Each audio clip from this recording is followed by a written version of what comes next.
This film is about war, hunger, and death. Escaping it all and achieving the American dream with a donut empire. They call me Donut King. He estimates his wealth at $20 million. And then it gets crazy. What the hell is going on? He doesn't sleep all night. He's a devil, he's a monster.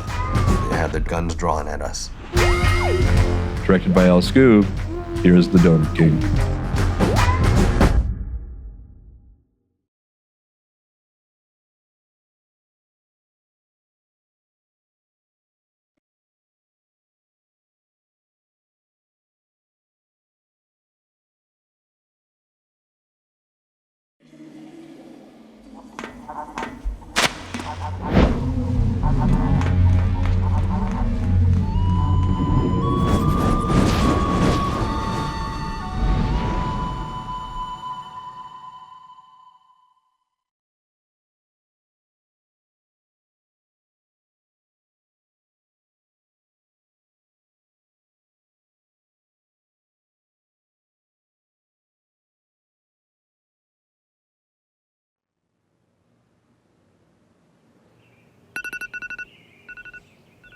If you are a son or a daughter of an immigrant family who runs a small business, you can definitely identify with spending a lot of time in the shop. Always just hard to wake up at 4. Everybody else is asleep in the world. Word up, 2 for 5s over here, baby. Word up, 2 for 5s, niggas got garbage down the way. Word up. Cash moves everything around me. Cream, get the money. Dollar bill, yo. My parents had strong work ethic. It was 7 days a week, 365 days out of the year, no days off. All right, your donuts are ready. My dad woke me up 5 a.m. every Saturday morning to come here and help him. It's hard labor, it's physical, and no breaks. I was working since I was 10. We have the next generation helping here. We don't just have kids, we have future employees. You did it, thank you. Growing up with my parents, helping them out, this is the only thing I know. When I was younger, I kind of always thought everyone owned donut shops because my parents owned donut shops. No matter how much donuts we make, it's just all gone all the time. I went to my uncle's house when I was in 5th grade. He pulled out this newspaper scrap. And when I found about Ted, I was like, oh, actually, this is what our family does for business. Cash moves everything around me. Cream, get the money. Dollar bill, yo. Uncle Ted has a very interesting reputation in our family. I don't know much about Uncle Ted. I've only met him once. I don't know much about him. I used to see him a lot when I was a kid. What I heard about him was that he had a lot of money, had a lot of shops. He established a path for Cambodian refugees to actually have an opportunity in America. I love America. I'm so proud that I live in America. I have my freedom. I can do whatever I want. I'm not the only successful Cambodian-owned donut shop. There are many, many out there because Uncle Ted brought us here, and they are all hardworking people. It really is about trying to understand where you've come from.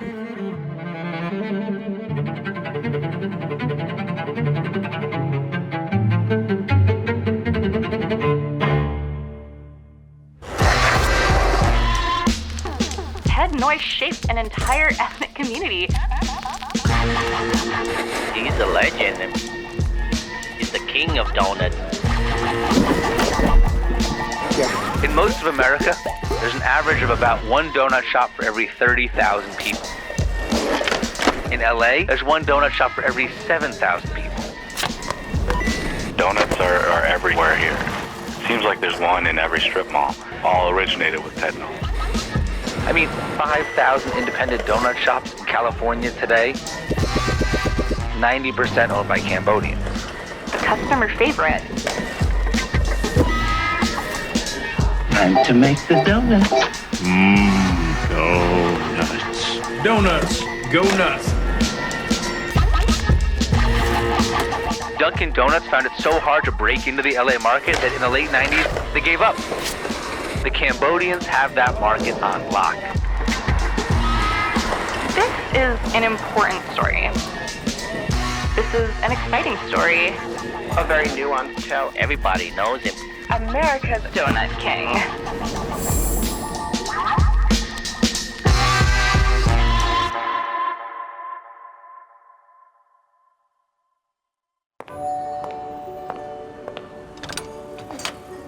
Ted started working in a gas station. One day he smelled this great fragrance and he asked his coworker what it was, and his coworker said, "Oh, that's a donut shop."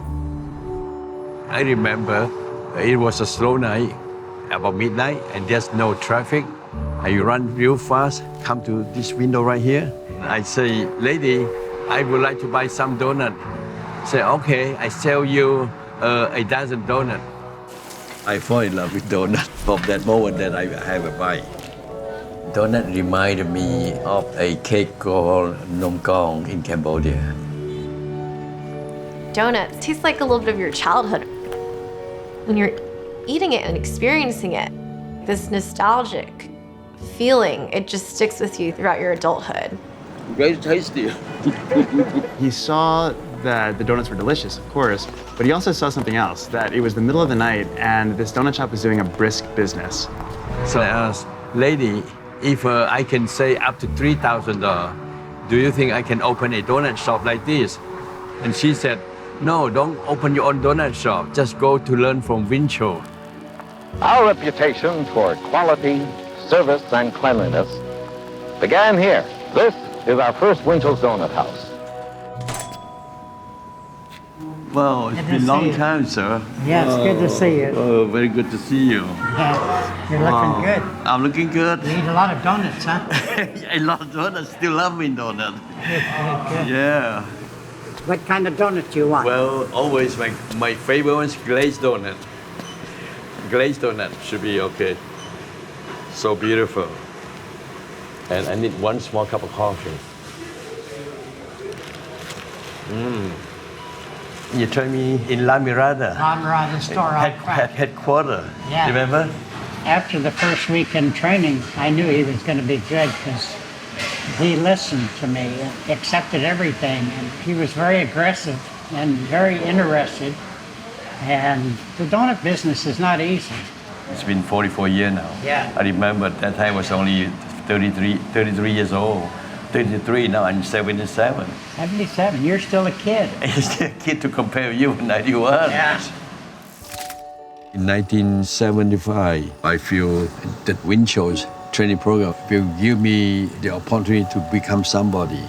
Winchell's a great place to work, to grow, and to profit. When I started, they asked me, "Ted, what did you do in Cambodia?" I said, "I was a major in the army." "What are you here for?" "Because the war. If I stayed, they would kill me."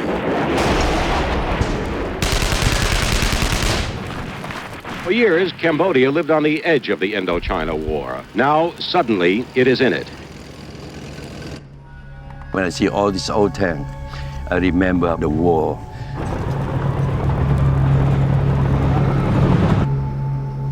Phnom Penh is a totally chaotic. Every day, every minute, there's gunfire, there's a rocket bomb. We live in hell. They were getting so close. Sometimes we were sleeping, we had the bombing, everybody say, "Come down, come down." In Cambodia, the communist forces there are the Khmer Rouge, and their goal is to overthrow the government. My brother-in-law, he was a general in the army. He gave Ted a position. My job is to take care of the payroll, take over the training program. We need trained soldiers to go back and fight against the communists. They assigned him to go to Thailand. So we follow him, me and my 2 kids. In Cambodia, enemy forces fought their way to within 10 miles of the Cambodian capital of Phnom Penh, and the U.S. B-52 bombers and helicopter gunships were called in to aid the Cambodians. One result of the fighting has been to create a lot more Cambodian refugees. More than 1 million people have fled Phnom Penh. Government welfare workers admit the new surge is due mostly to American bombing. Congress has said enough of the bombing, and the president, angry and disappointed, has promised to obey the law.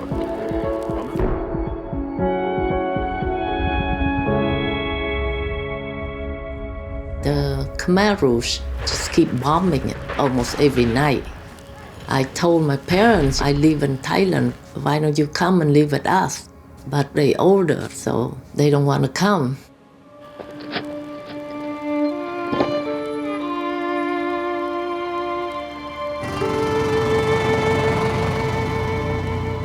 On the 15th of April 1975, I was in Phnom Penh to collect the payroll,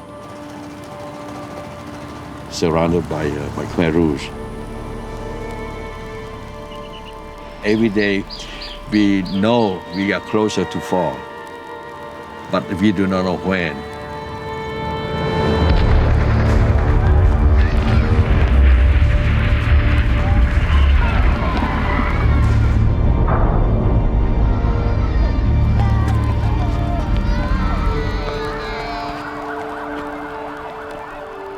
Everybody wanted to get out, but couldn't get out. All civilian airlines stopped flying already. The only chance I can get out of Phnom Penh is through the military airplane. So suddenly I received a call from an American pilot. Said, Ted, do you want to go back to see your family? My father-in-law said, son, you must leave now. When he sent me to the airport, he knew Cambodia is falling. Please take care of my daughter. See, that was still fresh in my mind. And I wait for him, and he wait that he leave. The rocket shelling everywhere. So I had to wait to see where the rocket fall. The captain said, Ted, are you ready? Let's go. After 5 years of fighting and 250,000 deaths, the war in Cambodia is over. What was left of Cambodia's non-communist government surrendered unconditionally today to the Khmer Rouge insurgents. My father, we lost him. I don't know where he is. We don't hear anything from him. From the air, the city of Phnom Penh seemed almost deserted. There was some traffic, but very little of it. We were able to see a car here and there. There were also tales of executions, none of them first-hand reports.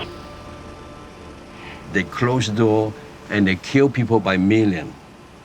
I was in Bangkok, happy with my family, but we know it's the end of it. We can never go back to the country. But then where we go? 1975, I was stationed with the 11th Marines, and I was a warrant officer at the time. On April 30th, we had gotten the word that refugees would be coming to Camp Pendleton. We all wondered where. There were tons of refugees. I mean, you have thousands and thousands of people trying to flee for their lives.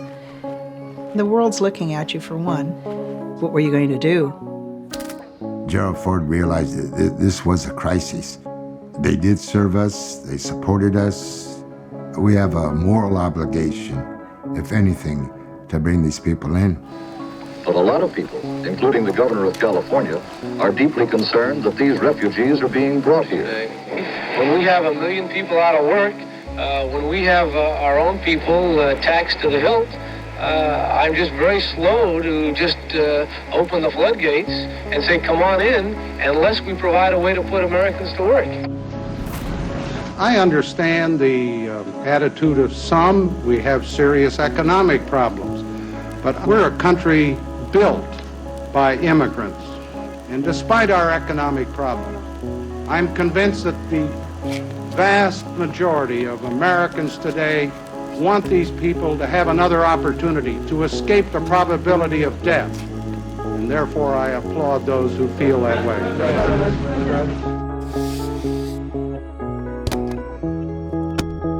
And once the commanding general gives an order, oh, you follow it, whether you like it or not. And that's what we did. They had 24 hours to set up the first camp. digging trenches, getting coats, getting blankets, getting cots, getting food, whatever they had to have. 82 of my Marines and myself, we helped construct tent camp number 5 up in Talega. We had over 50,000 people through this base.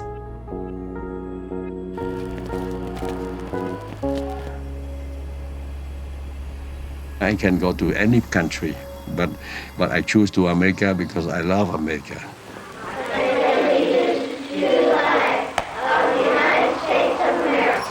We don't know much about America. Only some music, you know, we heard on the radio. Well, I like a cowboy movie, you know. The cowboy is a horse fighting.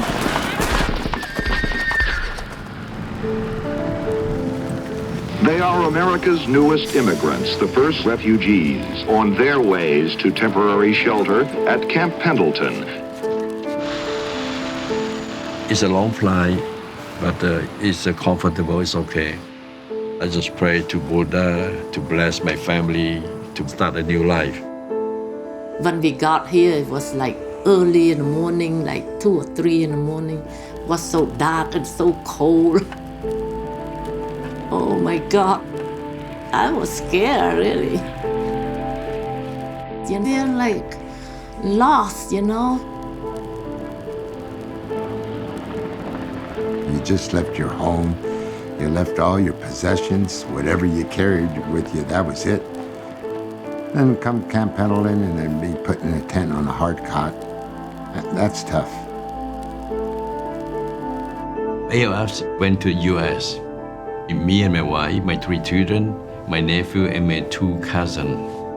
The first thing in my mind is how are we going to survive? There are still a lot of unanswered questions about life in America. Where will they settle eventually? How will they live, raising their children in a new and unfamiliar place? But there really is no alternative. The old familiar place is home no more. We sold all our belongings. We make like 3,000 and stuff. That's all we had. It was very important to help the refugees get settled and to make them feel safe. Whatever was needed, people were willing to help. And there were ads put on the radio and in the newspapers, and people answered. There was a lot of entertainment going on. Education classes to teach them English, medical services. The kids could go out and play. I mean, all night long you could hear their little voices chirping out there. It warms your heart. It was a new life. It was a beginning. The road may seem long, but I'm sure that you will find with your diligence you will be happy and we will be proud to have you citizens of the United States. Thank you. We know our life is safe. We're safe. Food is a lot better. And Food, no. Mashed potato and macaroni and this and that. Oh, I couldn't take it anymore. It was SOS, what we called, you know, shit on the shingle. You have your bread right there, you have meat, and then you have this gray matter poured over it. No, we don't like it. Not to me, no. We just eat to survive because we don't have anything else. I stayed in the camp for 1 month. We heard this family left camp, that family left camp, and we wonder when will be our turn. The key to getting out of the refugee camp is having an American sponsor who promises at least temporary lodging. Church groups and the Red Cross are trying to find sponsors for the refugees. Finally, there's an announcement that a church in Tustin will sponsor my family. A sponsor needed to find a way to house them, get them a job, make sure that they got their kids enrolled in the school, got transportation. It's something like you would do for your own kids. Peace Lutheran Church in Tustin sponsor us. Pastor Dean Bowman and his family always come and take care about our daily living. He's very, very, very gentle and very kind. They put us in the church temporarily for a week. They don't have shower, right? So our sponsor, every couple of days, he took all of us to his house and take a shower there. I don't remember coming here. I don't remember on the plane, but I remember that clearly because we were so happy. Oh, we get to go shower. Once in a while, they invite my children and myself for barbecue and swimming at his pool. We were so happy. Oh, so nice and I was the custodian at the church. When I need something, I just come here to use the broom and use a supply to clean the churches. I asked Dean Bowman, my sponsor, I say, I don't think I can raise my family, maybe $500 a month. Then he found me another job as a gas station attendant and also salesperson at the Beer Emporium, working over 25 hours a day. We managed to do it because when you're poor, when you need something, you always make it happen. We went to school behind the church there. I remember stealing kids' lunch. Me too. During break time, because my parents were poor, they didn't have money, so they wouldn't send us any food. So I would go in all the lunches and take snacks, Twinkies and Ding Dongs, and eat them because I was so happy, I was so hungry, like, oh my God, this is so yummy. And then one day I got caught. Uh-oh! And they took me to the principal's office. I was so embarrassed, but, you know, we were hungry. Everyone wants the same thing. They want the peace of mind knowing they're safe, knowing their children are safe, being able to provide and put food on the table, clothes on the back, always wanting more for your own than that you had for yourself. Cambodians were no different. Sad part about it is they lost their country. That doesn't leave you.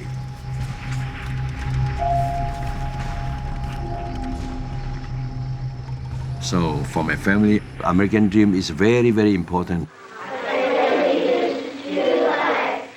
If you can achieve American dream, you can achieve any project. We know our future is going to be different and we live in high hope. Man, I'm so hungry, man. And I need bread. And I'm parched, homie. But man, I need to get this bread, man, for real. I need that bread, that dough. I need them donuts, though. No quarter roll, I know. Just spin them donuts slow. You know I'm low, so bro, can't get The donut is an absolute quintessential American food. You know, the ability to pick out your own donut. That's a great thing. I mean, you don't forget that very quickly. We're gonna get the donuts. Humongous good. We come here after the dentist. Right after the dentist. After the dentist. We come every night to drink the best coffee in the world. And the best donuts, too. Yeah. I'm like the food porn curator. Posted at a time where you like kind of want donut. I'm here for my chocolate fix. The average person eats like 3 donuts a month. Take a look, very busy. Have to do a lot of running, a lot of exercise here. Yes. Have to be quick. Thank you. Donuts are universally loved from all people. Would you like anything else? That's why you can build a business with it. I'm really donuts. In 1955, when President Eisenhower signed the Highway Act, so you saw a proliferation of the building of highways across America.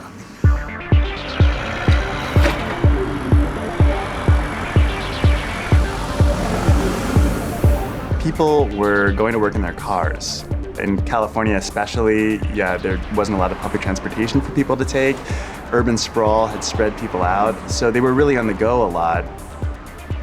And that created a demand for the portability of food.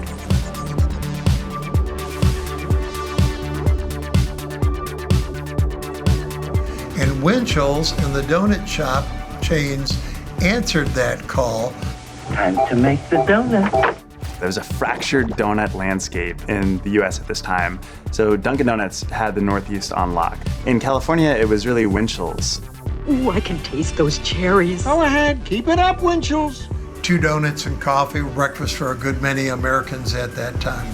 So we had Dunkin' Donut that was coming west. So what did Mr. Winchell do? Start expanding east. The need for qualified people at all levels is increasing daily.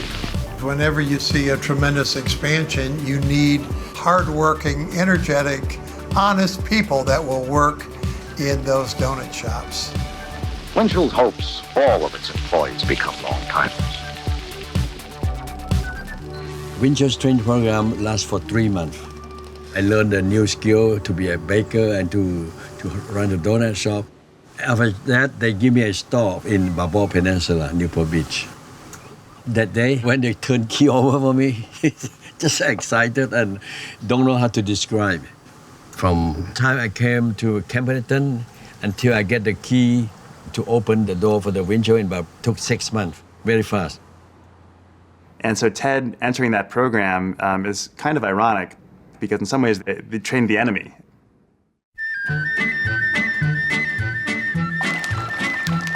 When you walk the streets, you'll have no cares. We walk the lines and not the squares. As you go through life, make this your goal. Watch the donut, not the hole. I'm so encouraged because I know this is my future. I got the skill. I know how to place order. I know how to control the payroll. So I think I can do very well. The first few months working, people always make fun of me because of my language.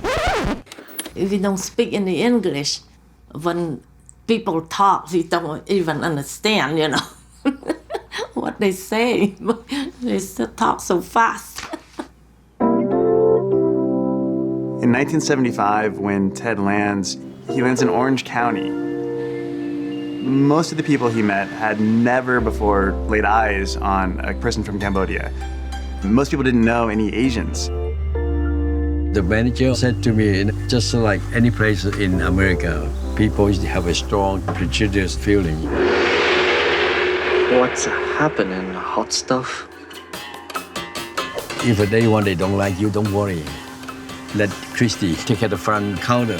She's so friendly and people love her. His wife really built bridges in the community. And over time, that donut shop they had allowed them to become part of the community in a big way. We were so happy. Now we all work together. We all helping each other. It was donut life for us. We go to school the weekday and go to work on the weekends. We were like 8 or 9 years old selling donuts. People didn't even ask, how old are you? 5 a.m., 6 a.m., pouring coffee, packing donuts in pink boxes. I was the youngest one, so I didn't usually have to do a heck of a lot besides mess around. Sometimes when it's slow, I'm bored. When I'm bored, I eat. And one day I ate 8 donuts. Like, oh my God, it was so bad. But I love donuts. Till today, I love donuts. At the time, the plain donut was 8 cents. The cake with decoration, 10 cents. Glaze, 12 cents or 15 cents. A dozen donut is $1.20. Now it's like $10 a dozen. $12. I can't believe it. It's so crazy expensive. But then the payroll was cheap. We're working hard. We don't hire anybody, making good money in the family.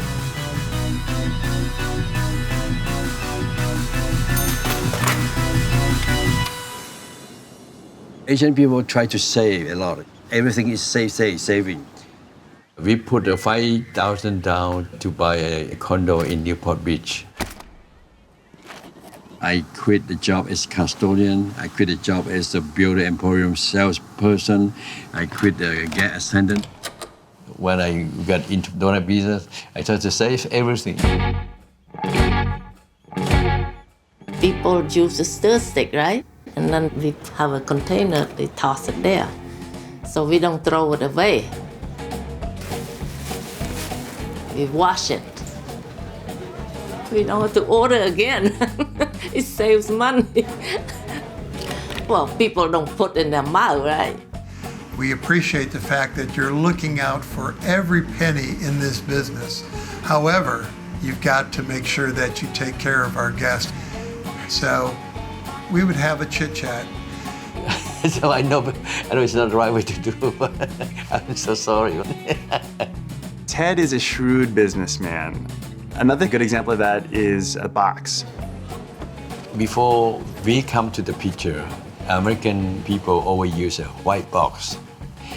One day I asked the salesman, so how about we create some kind of pink box? Because pink box costs a lot less, even a dime or 2 dimes, we can save a lot of money. He did that, he saved some on his bottom line, and now that's the iconic donut box that we all know. Good morning to you both. Donuts, go nuts. Accept this little going away present. Can I get a selfie? Yeah. We need donuts. It's good to see you. I must go. I know I'm a good run. I really want to buy a donut shop for myself instead of working for Winchell, because I don't want to work for people for my whole life. One customer, he bought a newspaper and he circled, Ted, this one a good buy. $45,000. I bought my first private-owned donut shop, Christie, in 1976. I still running Winchell, so we have 2 shops to run, and we work double harder. Christie support me all the way. Sometimes I go help Ted baking from like 8 o'clock at night until the next day. And then I take care of the counter there until like 2, 3 in the afternoon till I come home. I never had a day off. No. Right after we got the donut shop, Sugantini changed the name to Christie. My Chinese name called Bon Tek. So when I got a citizenship, I changed my name to Ted. Ted and Christie. More American. Quite a memory. Time go fast.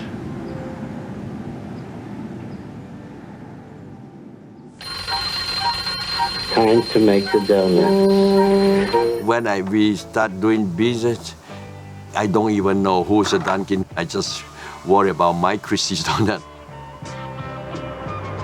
California was kind of the epic car culture at the time.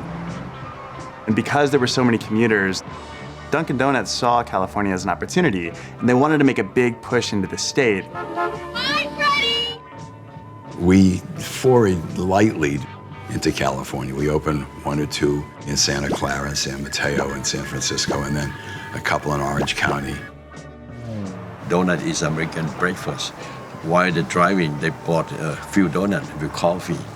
So there's such big demand. Every day I look at the business opportunity. The fast food place, they always chose the prime location, close to the freeway. It is perfect location for running a donut shop. It really was this perfect time and place for someone to set out to be a donut entrepreneur, which is not like the likeliest thing to try to become. But Ted saw the opportunity and he made it work. By 1979, I got about 25 donut shops.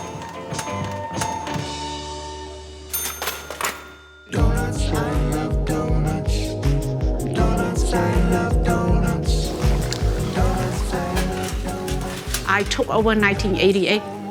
We built it up step by step. Some of my customers coming to DK 30 years and they still say, Miss Lee, you still look good. What do you eat as a donuts? How long have you been coming here? Oh, I would say 20, I guess. 20 years? 20 years. Do you remember when I was little? Yes. You and your brother? Yeah. Yes. What keeps you coming back here? It's great. I love the donuts. They're good. Very good. We proud of this country, give us a lot of opportunity. When they first came in, we see you can make money. This is my favorite donut. That's your favorite donut? Yeah, with bacon. 我做了35年的 donut. He does really well. He still has his touch.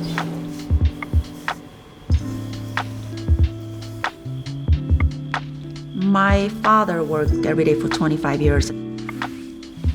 My parents did a good job providing for all of us. We all went to school and we all got married and pretty much, living the American dream. San Clemente is a really, really great small community. I mean, there's lines out the door because they're so loyal to us and they want to come and supporting us. A cinnamon roll. There you go. You would think by now most people would know about Cambodia, would know about the genocide, would know about all the killing. But there are a lot of my customer, they approach me or I approach them talking about Cambodia. They have no clue where it is.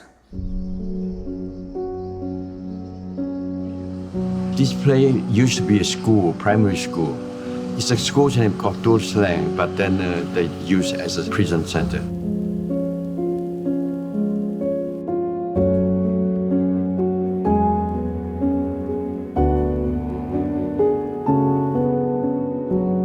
After stay 1 year in California, I have no news from my family. But when the Khmer Rouge took over, that's it. All communication are closed. We are in the dark. Everybody's in the dark. From now communist Cambodia, there was little authenticated news today, no Western news reports at all, and the rest rumors and counter-rumors. We're just thinking about my parents and Bonchai, my cousin, my sister, but there's nothing we can do except cry and pray for them.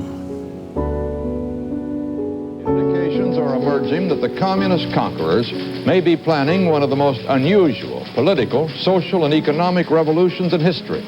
That they may intend to seal off Cambodia from the outside world and inside create a completely peasant society with a virtual abandonment of the city.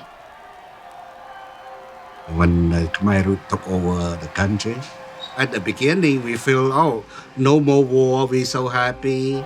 You can see the people were already out on the streets waving and cheering as Khmer Rouge arrived. But they evacuate us to the village, and then we start to scare. There's no warning, and we're just following people, and they're just marching lines and lines of people out of the cities.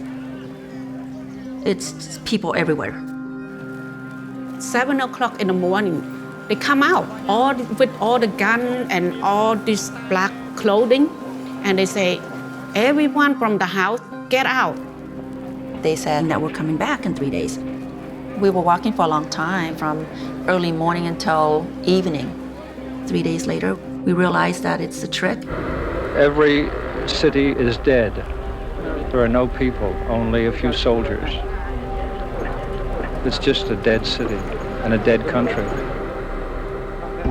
What is happening in Cambodia is one of the strangest forced migrations in history. Phnom Penh was a city of over 2 million people, a population equal to that of Cleveland, Ohio, and now it's empty. We overheard that they killed soldiers, the government, officer, all those students that high educated. Before the war started, my dad was the principal of Chinese school. And so my dad pretended that he was uneducated. I only think the next hour, the next day, because there's no hope at all. The regime emptied Phnom Penh of millions of people, forcing them into rural labor camps and killing thousands. They make us work from 5 to 5 every day. Cambodia is like more than 100 degrees every day. The sun is very, very hot. It's very easy to get sick. And they don't care. Whoever lazy, kill. You're forced to go to work in a rice field. They use those rice to buy weapon instead of feeding their people. The whole family, we only have one little bowl of rice. We have to share 9 people. It's not enough to go on the next day and work in the field. People die right in front of me. 所以我晚上和这个死人呢睡在一起 ，the dead body 都手脚都上来了，我们都很臭，和他们一起睡。At first, We all together, but after like a year and a half, they split us. They separated children from their family. The family, we all separate. You don't even hear what they doing. Are they fine? Are they sick? I ran home a few times. My father actually was threatened by one of the leaders saying that if I caught your daughter running home again, then the family will get killed. So he ran after me with a butcher knife, threatened to kill me because he had to do it in front of them to show them that he's not encouraging me to run home. I thought he was serious, so I never came home. We were separated for 5 years. I thought maybe they're dead. They probably thought I was dead. I was 7 years old. I was 11 years old. I was 18 years old.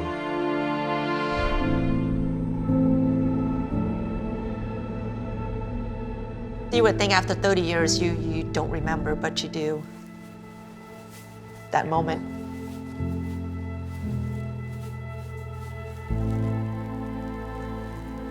So 我家里很惨，我哥哥死，我弟弟也是死，所以现在只剩我一个人。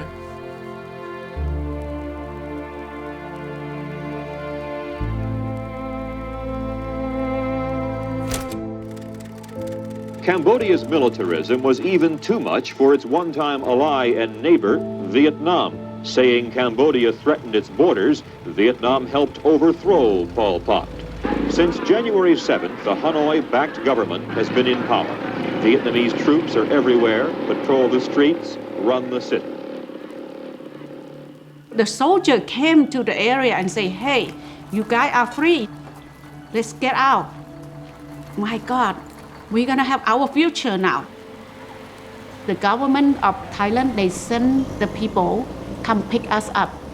They put us in a little camp, which is like 15,000 people. And we said, okay, we're not gonna die anymore. We like to be born. Finally, I see light. Because Cambodia, there's no light for all those years. We live in dark. When we got to the border of Thailand, the Red Cross were there. I don't know who these people, who they are, but for me, it was just happy to see food. My mom and dad came and picked me up from children's camp. And I don't know how they found me, but we just want to get out. My parents just want to get out.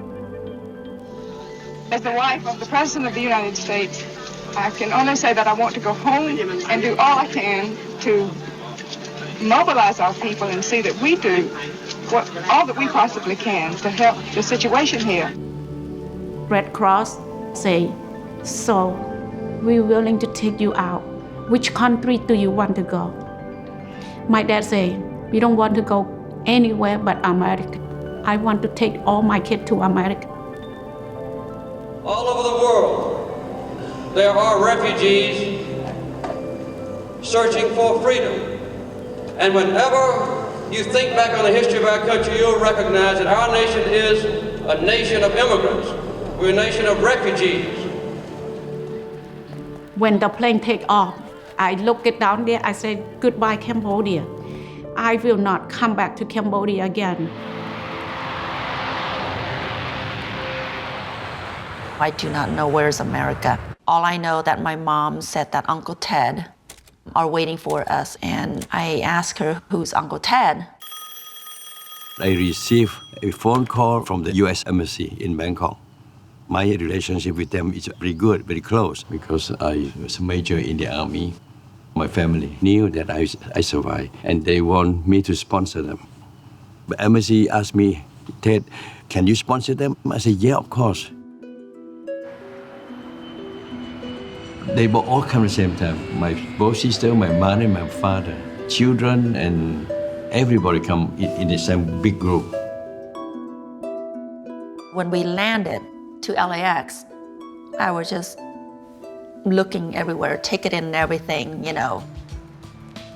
Big, tall people, white people, blonde hair, blue eyes. I mean, they are so tall, and I'm like tiny little girl. When I see them walk out from the airport, I couldn't recognize them because they're so skinny, just just skin and bone. The house, the road, the freeway, cars, you name it, everything just different. I mean, it's almost like a dream. When we got there, I ran around in the house and I opened the refrigerator. It's like, oh my God, there's food. And we couldn't stop eating. We're eating all his food. Auntie Christy would have to buy more food, constantly going grocery. I remember she saying, God, you guys been starving. First day I was in San Francisco. I got a jacket and I got a green card. I don't know anything. I did not know what's an apple. I don't know what's pennies. I did not have anything. When I wanted to go to the store, I have no money to take a bus. I have to walk. I did not have money to buy a shoe. But I feel like I'm a brand new person. Like, oh, I'm not gonna die. I'm so happy. I have my own freedom. I'm willing to work hard for my life. It's not too late. I was only 17 and a half. I sponsor more than 100 families.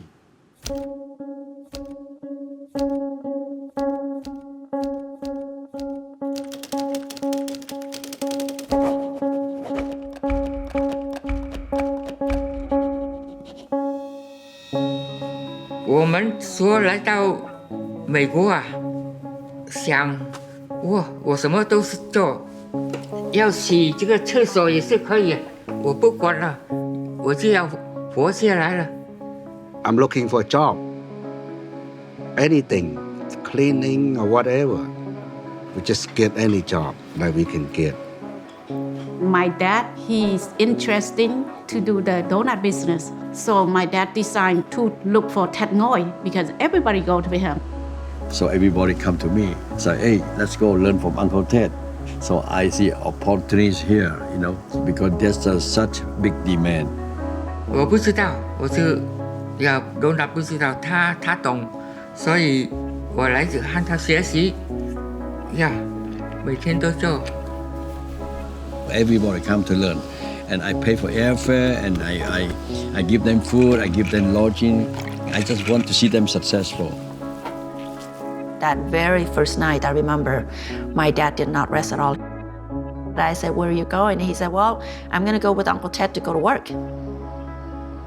Imagine going to any other country where you don't know the culture, the language, or anything else. How do you survive? My father gave them that opportunity. We don't know nothing.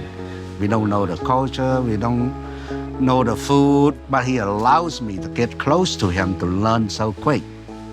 In 1980, he came to look for me. And he said, Uncle, I heard about your name and I want to be successful like you. So I said, I want to train you to be a baker. If you know how to bake, then you don't have to take care of payroll, then you can run the whole store. If you don't know how to bake, forget it. And he make a good donut and he saved a lot of money. Then he want to open his own store.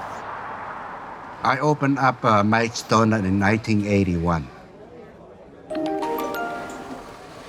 More people demanding shop. Me and Christy, we talk among ourselves. Then we kind of create leasing program. One store, after overhead, we make $7,000 net. I lease out for $3,000. Let family make $4,000. I only see to Cambodian American. 没想到我来这边做这个老板，BC Donut 老板。After a few years, my parents save up and they bought their own first donut shop. They have to figure out a name. And so because we all love roses, they named Rose Cafe. My mom, my dad did help quite a bit of people when they settled here. They just give them an opportunity. The first donut shop I was run by Ted Ngoy's sister, Rose Donut. I knew less than 10 words of English. Hi, hello, thank you, goodbye. Pointed, that's all I know. And I learned only the donut name. But back in those times, there's no more than 10 items. It's only glazed sugar, chocolate, glazed twist, sugar twist, chocolate twist, bear claw, apple fritter, cinnamon roll. That's it. I always thinking about expanding. Never have time to relax. My full mind every day is to think about how to get more shop. You help one family, and they bring their relatives, and then they open up more shops and more shops. It spread like wildfire, so fast. I remember 25 donut shops, 52. but over 52 donut shops? Oh, wow. I think I have 65 shops. Ted becomes really surprisingly wealthy off of these donut shops that he leases to other Cambodians. At one time, he estimates his wealth at something like $20 million. We're making good money, yeah, because we lease all the donut shop, Some of them 3,000, 5,000 each. I enjoy making money here. By 1985, I make about 100,000 net every month. They call me Donut King.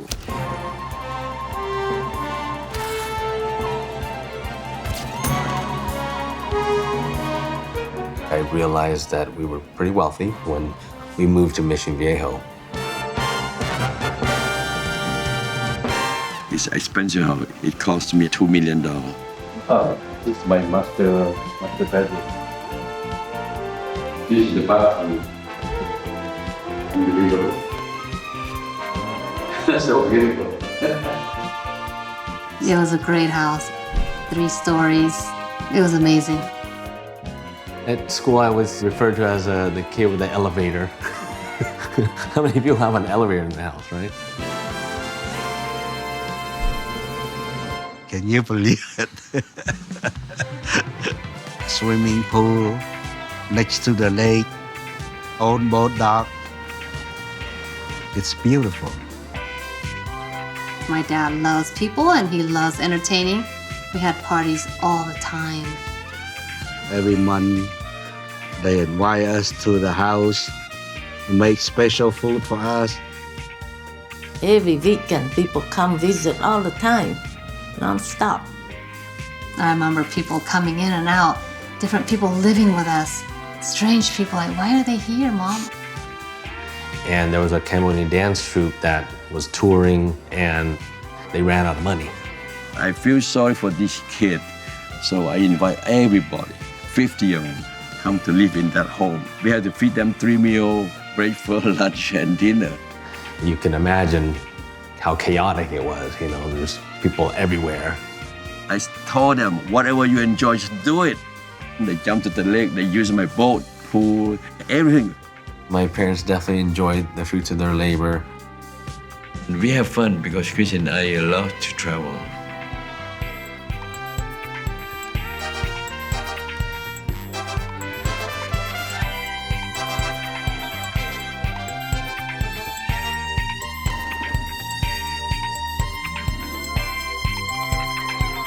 Life was good.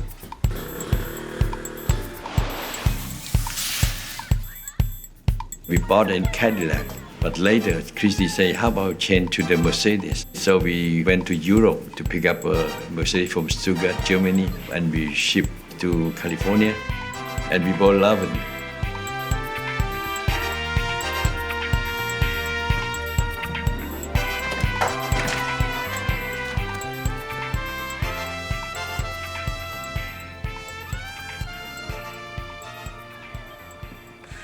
Wow, what a memory.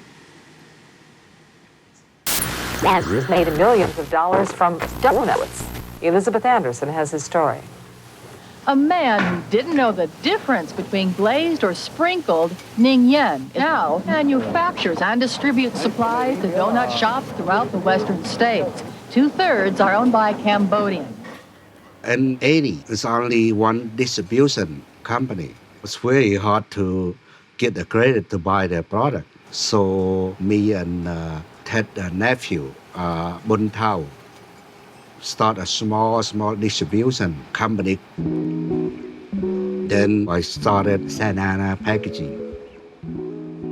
He supplied all the ingredients and boxes to Cambodian American donut owner. Cambodia store open up like 100 store every month, growing that fast. Growing up in California, I knew in, I guess, kind of a naive way that everybody who owned a mom and pop donut shop was Asian. Every day we get a new account. One of the struggles we had was that we would train them, and when they had enough money, then they would go and compete with us. Donuts have come full circle. Winchell's dominated donut land with their West Coast 40s icon. Now they're down to 300 stores compared to 2,500 Cambodian shops. They train me, and now they're falling one by one. Of course, I feel very sad, but that's the way of life. You know, the competition is good for the country. It makes the country strong. You have some individuals that come over, get successful, and then they help others really be successful. And that's really what's happened with the Cambodians. The donut shop is a good business for them to start with because they all have kids. Every day at 4 a.m., Molly Van Hong begins baking donuts. To help, the entire Hong family works. We basically work every single day, all of us, to be successful, to live comfortable here in America. There were an awful lot of Asian immigrants that had started their own independent donut shops. That was sobering for me. Dunkin' was losing market share to the Cambodian donut shop owners, which could operate much more efficiently, much cheaper than the big corporation could. So they realized they just didn't have what it takes to dominate in that market. Dunkin' had to make at least 50,000 a month for survive, and Cambodian donut shop make 10,000 they can survive. Dunkin' had really been driven out of the state, and it was the Cambodian donut shop owners, the mom and pops, that had done it. Anything Ted doing, very success. My dad was very active in the Republican Party. I have a lot of connection to the top. They all know me. When it come to America, I said, I have to pay back. Most important is helping, country grow by doing business. Imagine a man with nothing, penniless, come to the most powerful country in the world.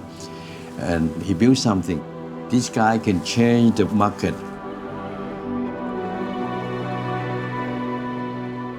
In 1991, President Bush Sr. flew from the White House to California to give me a presidential award for achieving American dream. And I felt so proud. In Cambodia, it's a different country. Only the rich people can become more rich, but the poor, the chance to become rich is very seldom, like impossible.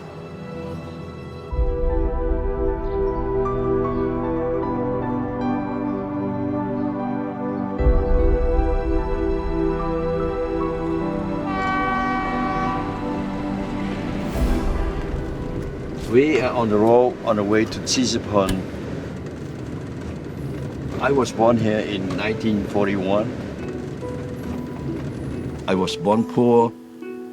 We live in the wooden house, and the floor is right to the dirt. So sometimes we see some snake, and it's scary, but that's how the poor people live. My mother, she is Chinese. She moved to Cambodia at 18 years old.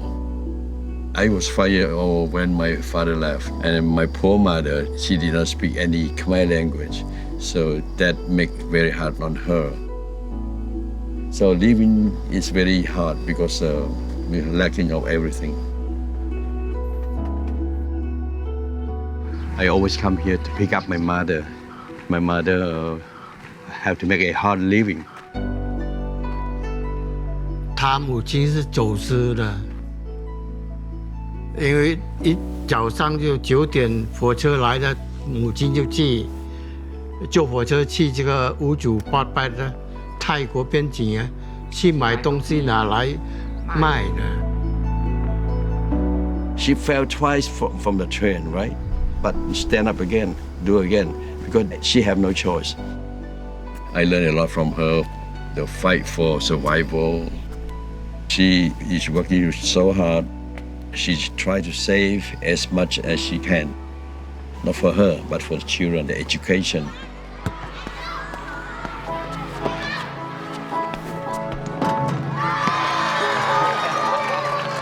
从7岁、8岁、9岁、10岁时常打篮球，一起打。马都王都是知道他的名字 Ted Goy。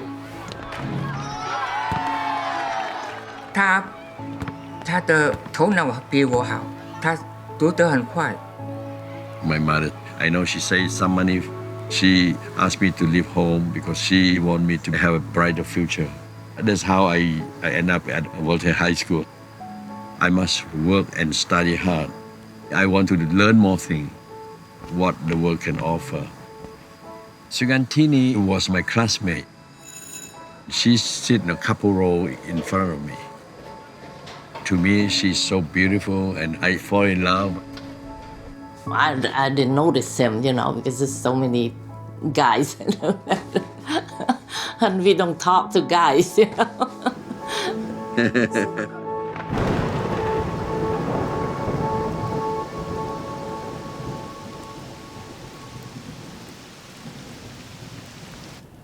After rain, the whole city is so quiet. I start blowing the flute. My balcony, is right across the street from the big villa. That's the villa of Christie. You cannot see each other, but, when it's quiet, everything quiet, you can hear it, One day, she sent her maid from the villa to send me a note. Say, you blow a very nice flute. We don't really speak. We just write back and forth. The last note that I wrote to her said, you know what, how about if some night I jump into your room? She replied, what happened if you jump to the wrong room? You jump to my mother's room. He's from a poor family, so it just no way that my parents gonna let us be together, 他是知道他父亲是大官啊，是有权利在这个柬埔寨啊。他的岳父说不可以，你不要来我的家，你来我的家我杀掉你。It was 2 or 3 o'clock after heavy rain. I was up the roof. I look at downstairs. Wow, dog and police and security everywhere. I just sit there quiet for maybe 5 minutes. Say, wow, should I go back home or should I continue? It's so scary. 胆大包天。我说他胆大，没有人是这样大胆的。I opened the door. I cannot see her face. I don't know that's her or her cousin or sister. I have no clue. And then he come and put my mouth. He said, don't scream. I said, don't worry. I will hide under your bed. I stayed there for 45 days. 我不敢的，所以他很大胆这个。There's 2 reasons that I go after her. Number 1, she's so beautiful. I definitely love her with all my heart. But secondly, I found my life is hopeless. So I think, well, maybe this is a chance. If I'm not succeed, I get killed, so that's the end of my life. But if I succeed, then I get a beautiful woman as my wife, and I can climb up the ladder, and my life is not so difficult. I was so young, all I want to be is with him. We cut our finger. We swear to each other to be together forever. We swear that we do not betray each other.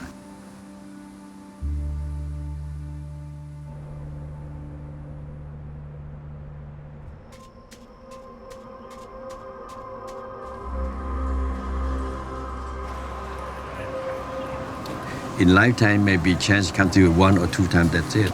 It won't happen daily. There's a risk, but we have to have courage. Just don't let the good chance, slip away. What we've done only prepares us for what we're going to do. Let me just say, good habits are hard to break. I don't remember who took us there, but it was amazing. Lots of lights and everything was so beautiful. It's completely different from where we live and where we work. Show and exciting. Just like the first time I tasted donut. My dad was amazed by Las Vegas. First trip we did not gamble anything, just see the show, and a couple of nights we come home. And the second time, I just tried a bit on the table. We're enjoying the largest increase in real after-tax personal income since World War II. Just all start with blackjack. Start small. Bet $5, $10. He learned really fast. I don't know anything. I never gamble. My family never gamble. He even taught me like, hey, here's how you make money. Not everyone is fortunate enough to know my techniques of how to make a lot of money. You win, you double down. You lose, you double down again. He got to know the pit boss and they give him free room, free food. Then he start going and going. The illusion has become real. And the more real it becomes, the more desperate they want it. He just disappeared somewhere in the casino, until late at night. Because I am a high roller, they give me a 20 ticket for Mike Tyson boxing. I was there when he fight. Even though, yeah, I was there. So funny. He seems so excited. He doesn't sleep all day, all night. Every time they invite me as a VIP, they give me a suite, a $2,000 a night room. We're going to keep the mighty engine of this nation revved up. It's not tired. When you win, you cannot sit still, you cannot sleep. Oh, it feels so good. To each one of you, I say, you ain't seen nothing yet. We're gonna be truthful, right? Yeah, he wasn't the perfect man. He was just, I don't know what was wrong with him. In 3 words, excitement, money, and greed. When he wins, he's so happy. And we're all so happy for him.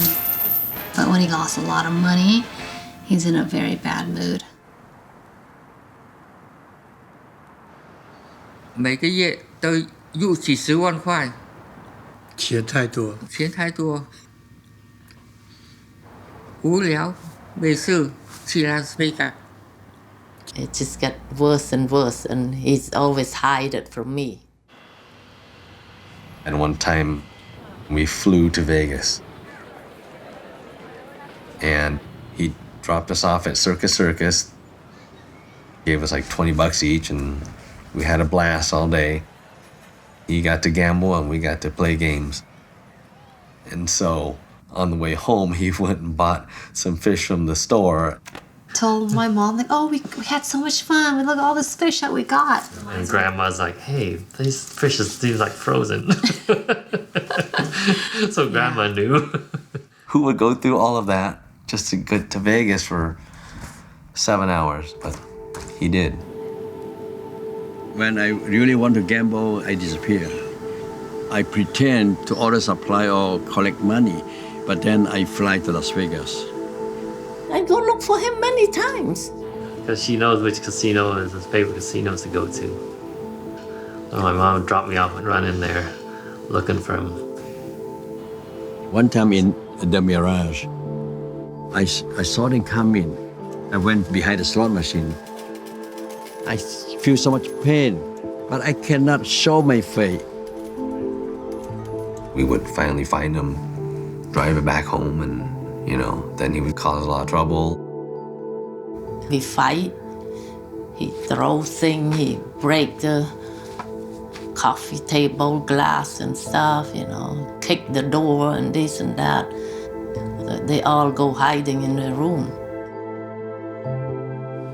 It's a devil, it's a monster. It's a monster in me.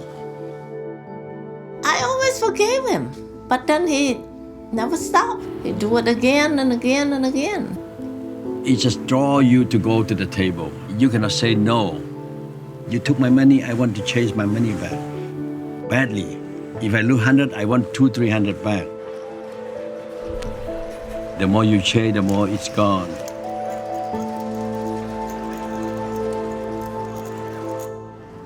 The bad and compulsive gambler, they do whatever it takes to get money and go to the table. Ted said, okay, you want a store, you gotta have $20,000 to deposit in order for me to find a store for you.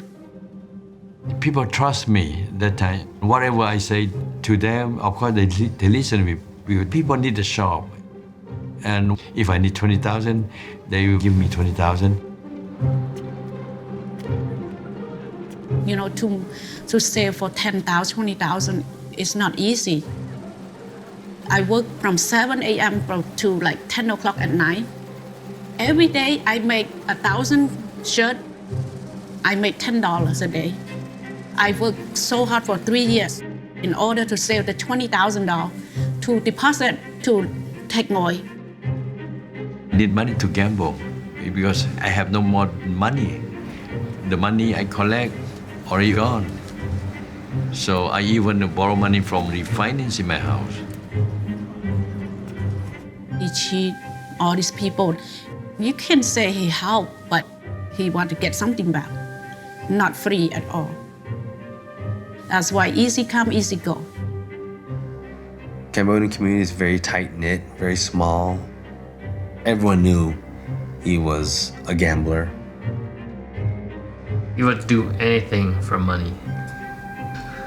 He used to go to the donut shops and said, let me borrow $50,000 and I will pay you back next month. If I don't, then you can have the donut shop.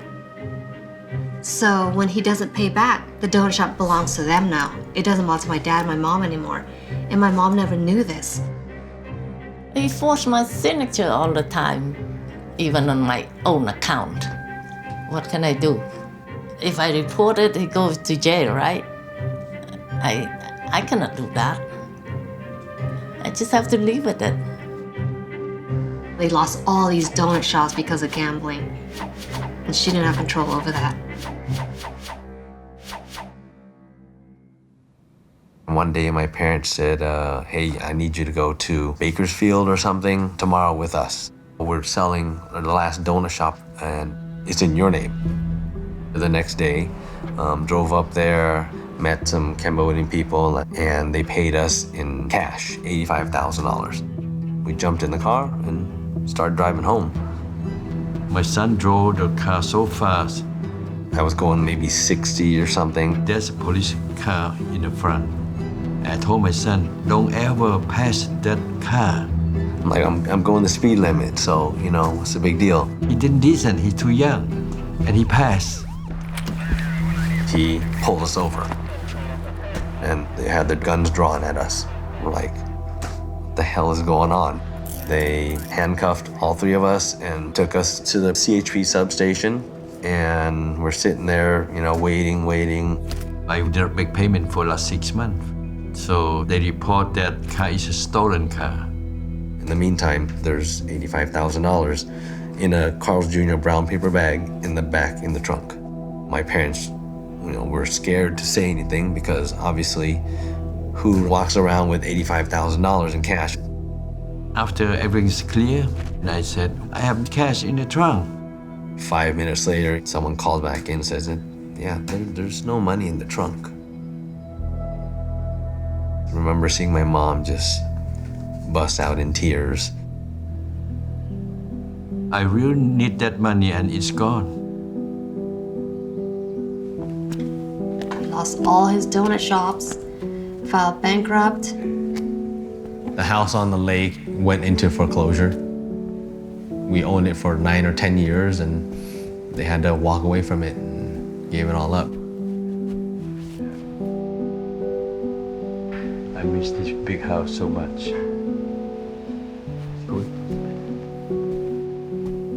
It's hard to believe that he could allow that to happen when he came to this country with nothing, absolutely nothing. 我很可惜他，我骂他，在心里骂他。我是我的cousin，就是我骂他，在心里说你傻，你本来在这边发展个几百万大富翁在这边。My parents went back to Cambodia. They were done. Om Namah Shivaya Gurave Satchidananda Murtaye Nishprapanchaya Shantaya Niralambaya Tejase. A lot of things come back to me. Before the war, Cambodia is a beautiful country. Everywhere is green. It reminds me of my childhood, the love story that I have with Christy. And I thought I can change myself. Om Namah Shivaya Gurave Satchidananda Murtaye. We've been together for so long, and we have a lot of things together. So if I leave him, what I'm gonna do, I never been by myself.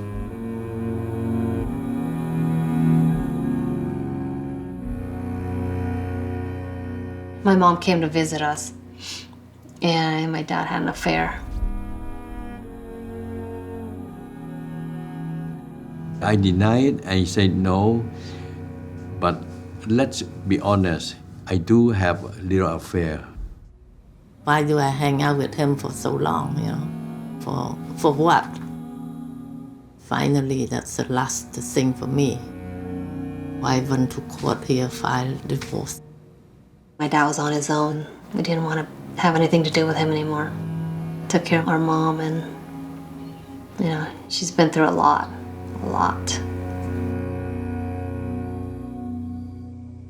Om Namah Shivaya Gurave.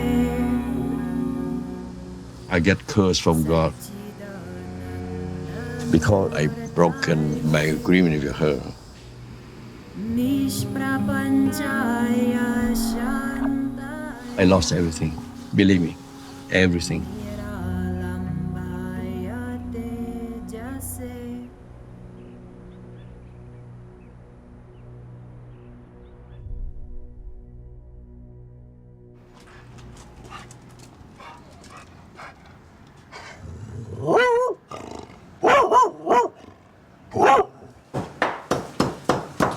That's 1 chili, 2 chilies, 3 chilies, 4 chilies. The more the better. Spicy. Literally no measurements, just eyeballing.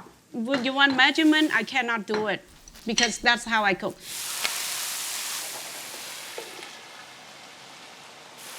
Home cooking is the best cooking. I'm super lucky to have my mom. She'll get up if she's sleeping or tired or whatever, just to make sure that I'm well fed. And I think that's definitely her love language. It's food. When you care someone, you always want to make sure good food for them, take good care of them.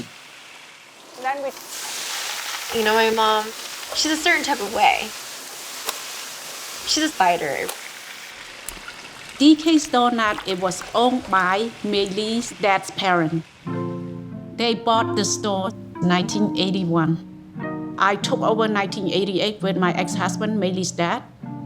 Today, I'm 56, and I still put 10 to 12 hours every day. I get up, my knees hurt, my hands hurt. But I said, I have to stand up and go, The store, need me. I don't want my kid to work hard like me. My parents, they wanted to give us everything that they didn't have. We had a house, we had cars, I got to go to private Catholic school. I want my kid has good education because I never been to any school at all. I went to CSD from 2008 to 2012, and I came back, and my brother and my mom, they're like, hey, we need some help at DK's. Do you want to come help us? And I thought DK's was always going to be plan B. The old generation back then, my time, 80% already retired. They don't want to do it anymore. I told my kid, I said, can you guys do it? Please, mom need to take off. A lot of the old donut shops with the original first generation owners, they're all run down. The signs are all yellow. It just looks very old and outdated. Do one of the glaze. Yeah, do the maple one and then the chocolate one. That's it. Before, when I was younger, I would always love doing this, and then I actually started working here, and then I hated doing this. But it's not that bad. It's just, tedious. It gives me memories, like flashbacks and stuff like that when I was younger. Because when I was 5, me and my brother, we used to make boxes together, and so I would try to race him. That cheap labor force that the mom and pops had in the 1970s, 1980s has kind of gone away. The donut business is not an easy business. I was introduced to the shop very young. I can remember my dad picking me up from school, kindergarten, and bringing me here to come help him. I honestly resented my parents for that. Right now I'm at junior college. I think everyone's kind of rooting for me to take it over, but of course I kind of want to do other things too, so right now I'm just trying to figure it out. In some ways, the Cambodian donut shop owners have been victims of their own success. Their children are well-educated, they're professionals, and they don't want to be in the kitchen baking donuts anymore. So it's been very hard for the mom and pops to continue that legacy because of that. I do think there's more opportunity in massing together and building a brand than there is in a lot of these independent operations. Duncan's moved in across the street, literally right across the street from Rose's, and we were very worried. This time, Duncan's coming back swinging. They're trying to establish a huge footprint, which is a big difference from their first push in the 1980s. Dunkin' Donuts just opened here. There is a line all the way down the street. They're opening tons and tons of locations to try to establish that critical mass that's necessary for a big chain to survive in California. We're going to open up about 50 of those this year. And the question all the time is, when are you going to California? And so far this year, Dunkin's has surged higher and higher. The consumer and their franchisees are responding incredibly well to this. We've had competitors move in, but they weren't donut shops. There's a lot more Easterners now in California. People who are addicted to Dunkin' Coffee and to the brand and to its donuts. And it had that name, it had the money, and I was concerned. I was very concerned. Your money matters, and your favorite mom and pop shop may be in danger. A local donut shop owner now fearing for the life of his business. We're seeing growth, hundreds of stores every year. Some independents have closed down based on our investigation, but we're taking share from those independents. The first day that they opened, actually, that was our busiest day in history. Still to this day. We had customers wait in a long line that wrapped around the building just to show us support. I passed Krispy Kreme and Dunkin' Donut to come here. I was like, oh my goodness, we needed more people that day. It was crazy. These donuts are amazing, seriously. Usually we're busy for a couple hours, nonstop, but it was the whole day. Honestly, makes me start crying every time. I'm like, One of the reasons that mom and pops have been able to hang on against this corporate onslaught from big brands like Dunkin' Donuts is that the community really has come out in support of them. I've been coming to Rose's since 1995.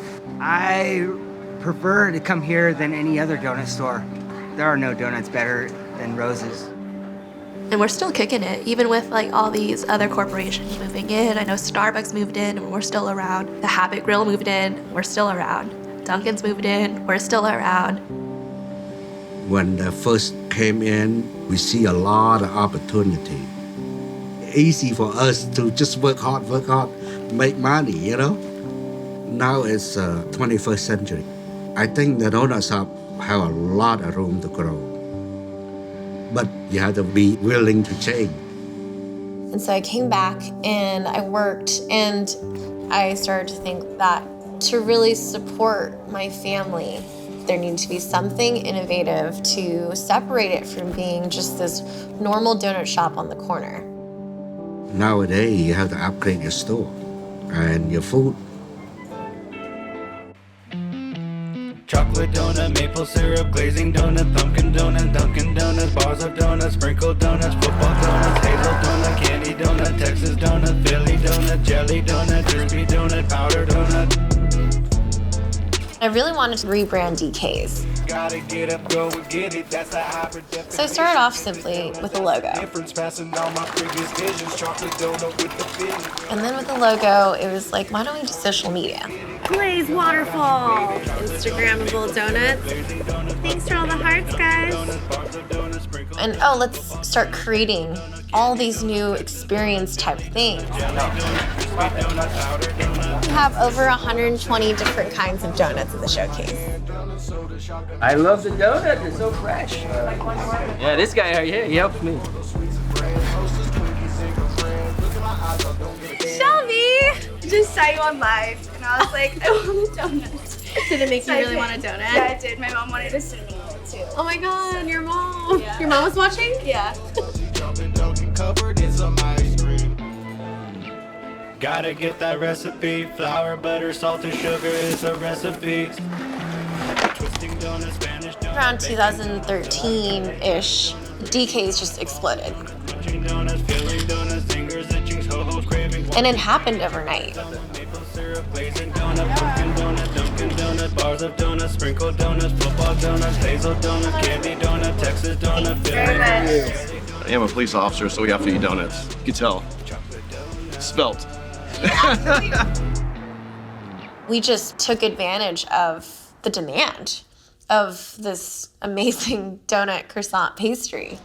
They've been queuing for hours under the rain, all for a taste of the latest food craze in New York, the Cronut. The Cronut? The Cronut craze is sweeping New York City, but there's only one place to get your hands on this sweet, flaky croissant donut hybrid, Dominic Ansel's Bakery in Manhattan.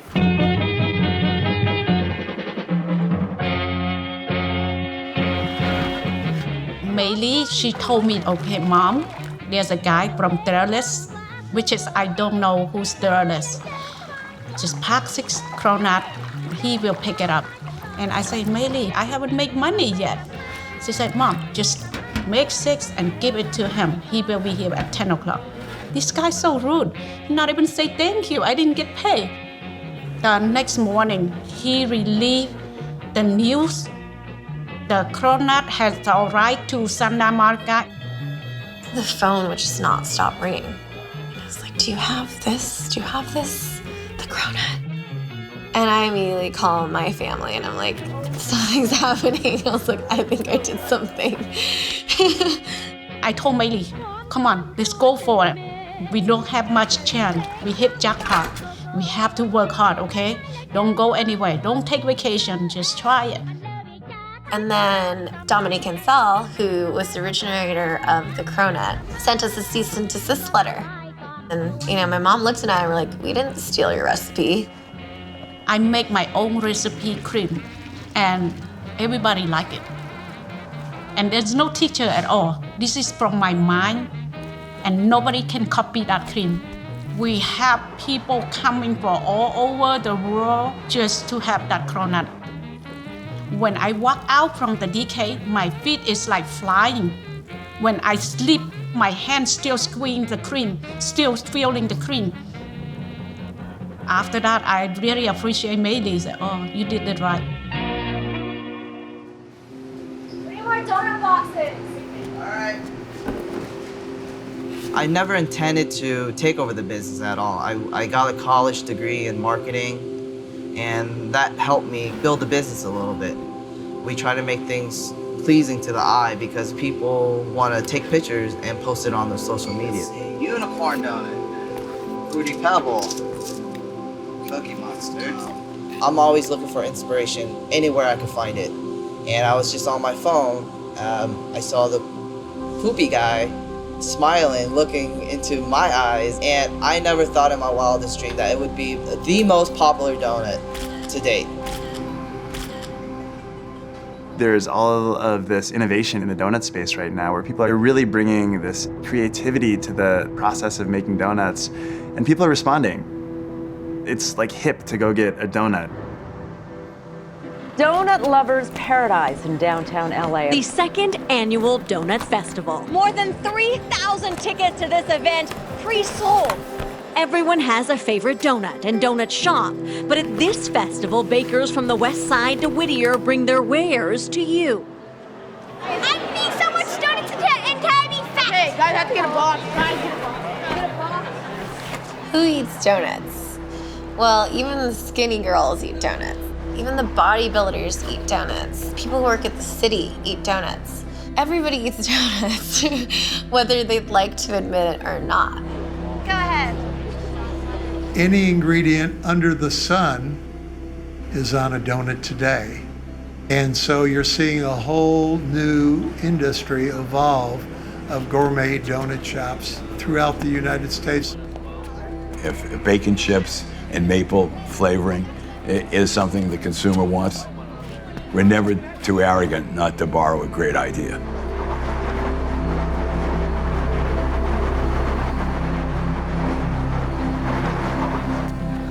Donuts are my life. It's not easy. It's hard work. The younger generation's taken over. In the 80s, it just your old traditional donuts. It's different now. So you have to step up a few notches in order to survive.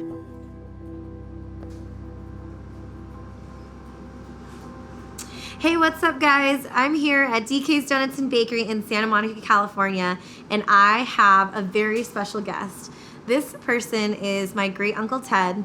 He is a legend. Here he is. Hello. He is here all the way from Cambodia. Ted, this guy right here, opened up 70 donut shops up and down Southern and Northern California, and he gave Cambodian refugees a chance to really make it in America. 对他借钱玩多少也不会生气，是因为想到以前他帮忙我。 Yeah, I always wanted to like meet him in real life, about like what he looks like in person, and like try to ask him questions about like the truth behind all these stories and stuff like that. 别人也是想算得过去了。 Two young men baking the donut. Two young 80 years old. This is the chocolate poop emoji donut. Oh. People just look at donuts as just being a sweet treat. To us, it's more than that. To me, I'm very grateful for him. Otherwise, a lot of refugees come here, they don't have a job. They don't know what to do. Uncle Ted brought us here, and I don't think we would be owning donut shops. And we may not even able to come out from Red Cross in the camp in Thailand. I feel like I have a nightmare. It's not real at all. The life that I have now is real. And I never want to think about that nightmare. I think about from now to the future. I'm proud of myself that I did everything, I built everything, and I'm very successful now. John, can I have a glazed donut? Well, I never have this, so I want to try it. I gotta take a little bit of what my parents did, that American dream, that hustle, and really like make them proud and see how far can we take this. Everybody tried Donut King's donut. I mean, that's all a footprint of what my dad provided from first generation to second or third generation. It all evolves, but it wouldn't be here without my dad. Donut time! I think it's very important for me to say hi to everybody and say, I'm sorry, I have remorse for hurting them. When I took over the roast donut, I was working like 18 hours a day. Yeah, I know. Right now, I feel very peaceful. I want to be a regular, ordinary person. I want to live humble, to live simple. and until I'm gone from this earth. The United States has had a long tradition of opening its doors to immigrants from all countries. We're a country built by immigrants from all areas of the world. Someone told me that there's a 5,000 private donut shop, but Cambodia own 95% of them. So I'm so proud of my countrymen. In one way or another, all of us are immigrants. And the strength of America over the years has been our diversity. And the people that we're welcoming today are individuals who can contribute significantly to our society in the future. They are people of talent. They are industrious. They are individuals who want freedom. And I believe they will make a contribution now and in the future to a better America.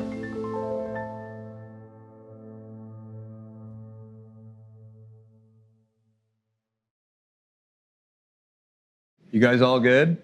Yeah. Do I need to do a clap? So today with us is Alice Gu, the writer, producer, and director of The Donut King. Thanks for coming to visit us here, flying across the country. Thank you for having me, Suroosh. And congrats on how your film is being received. Much fanfare and critical acclaim. Thank you. During a pandemic year, lots of celebrating by myself at home. It has been overwhelmingly positive. Just from press, reviews, they've been good, thankfully.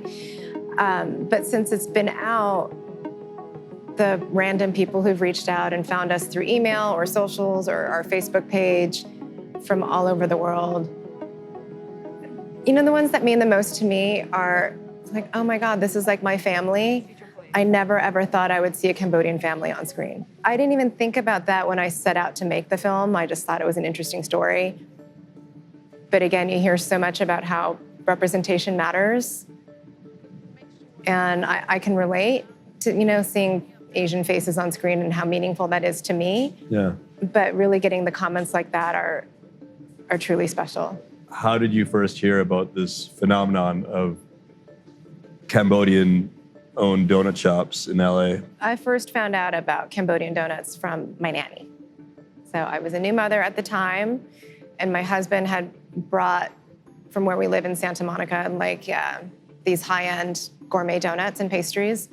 And we offered our nanny, a donut. And she said, no, thank you. I only eat Cambodian donuts. And at the time I was thinking, but these are like the really good ones. These are like the really expensive the fancy ones. Yeah, exactly. And she said, no, I only eat Cambodian donuts. And there are a couple things. I was kind of I was curious because I also consider myself, I don't really like the word foodie, but I love food. And how come I'd never heard of a Cambodian donut? And I was wondering what it might be. And then a couple days later, she brings home a Cambodian donut for my husband and I, because she'd been talking about it for a couple days now. And there's a wax paper bag on the kitchen counter. And she said, well, I brought you Cambodian donuts so you can try them. And my husband and I, we eat them. We're this is really good, but this is very familiar. I think this is just a glazed donut. And she says, yes, but it's a Cambodian donut. My husband is grilling her. He's like, why? Why is it Cambodian? She said, because Cambodian people make them. And I said, well, if Cambodian people make an American donut, it's still an American donut. And she says, no, it's a thing, Cambodian donuts. I said, what are you talking about? So I Googled right then and there, and all of these articles came up about Ted Noy, the Donut King, the rags to riches story, the refugee turned millionaire. I mean, just on the headlines alone, I was riveted. And I clicked on every article and I read everything I could find about the Donut King. So you're Googling, you're reading about the Donut King, Ted Noy, and at what point did you think I need to make a film about this guy? Right then and there, immediately. There were a flood of feelings at the time. First of all, the story was Shakespearean. His life alone was interesting enough. But there was this added element at the time. See, I think when I started this journey was 2.5 years ago.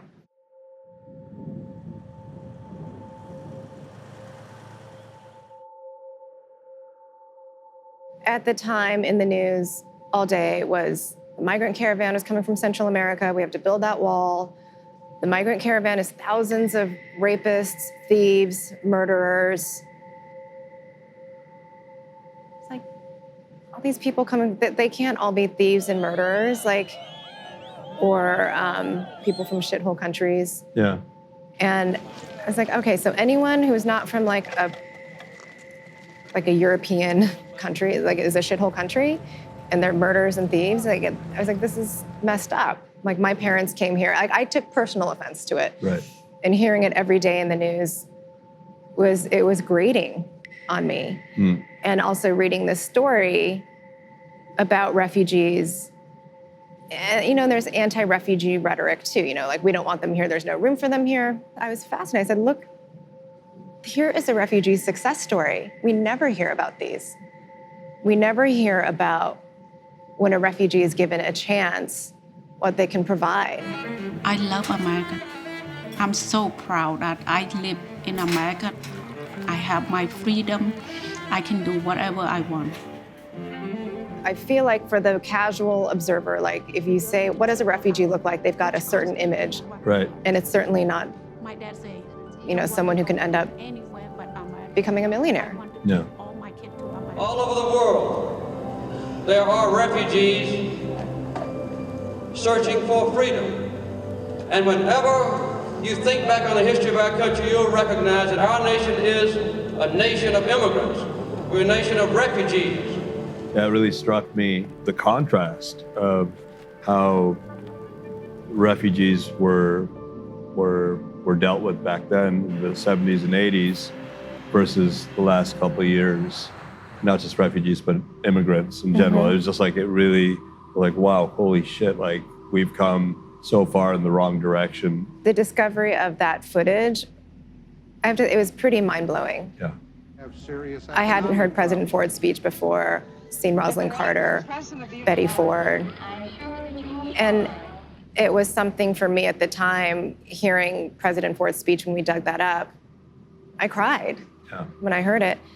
And I've heard it so many times now before, but I'll still cry when I hear it, because it really showed what I was missing, and I didn't even realize it was just true leadership. You know, even if something was unpopular, a true leader, you know, this is the right thing to do.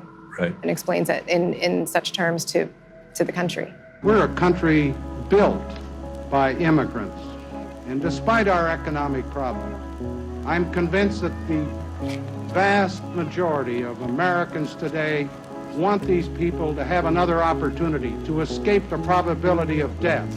And therefore, I applaud those who feel that way.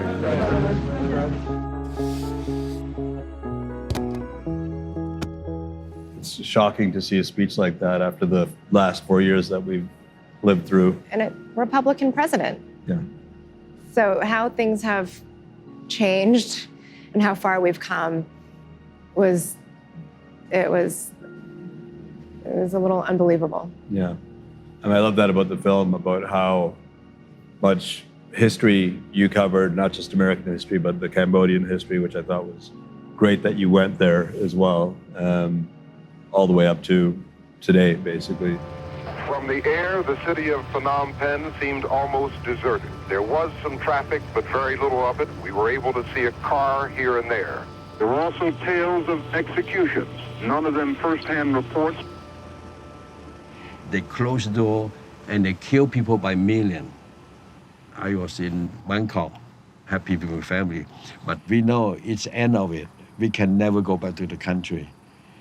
But then where we go? When you watch the documentary, it does not feel like a doc that was done on a shoestring budget. The way it's put together, the music, the graphics, not to mention Ridley Scott's name on it, the Scott-free thing at the beginning. You're like, okay, this is like a big, expensive doc, but that wasn't the case. It was shoestring. It was made with blood, sweat, and tears.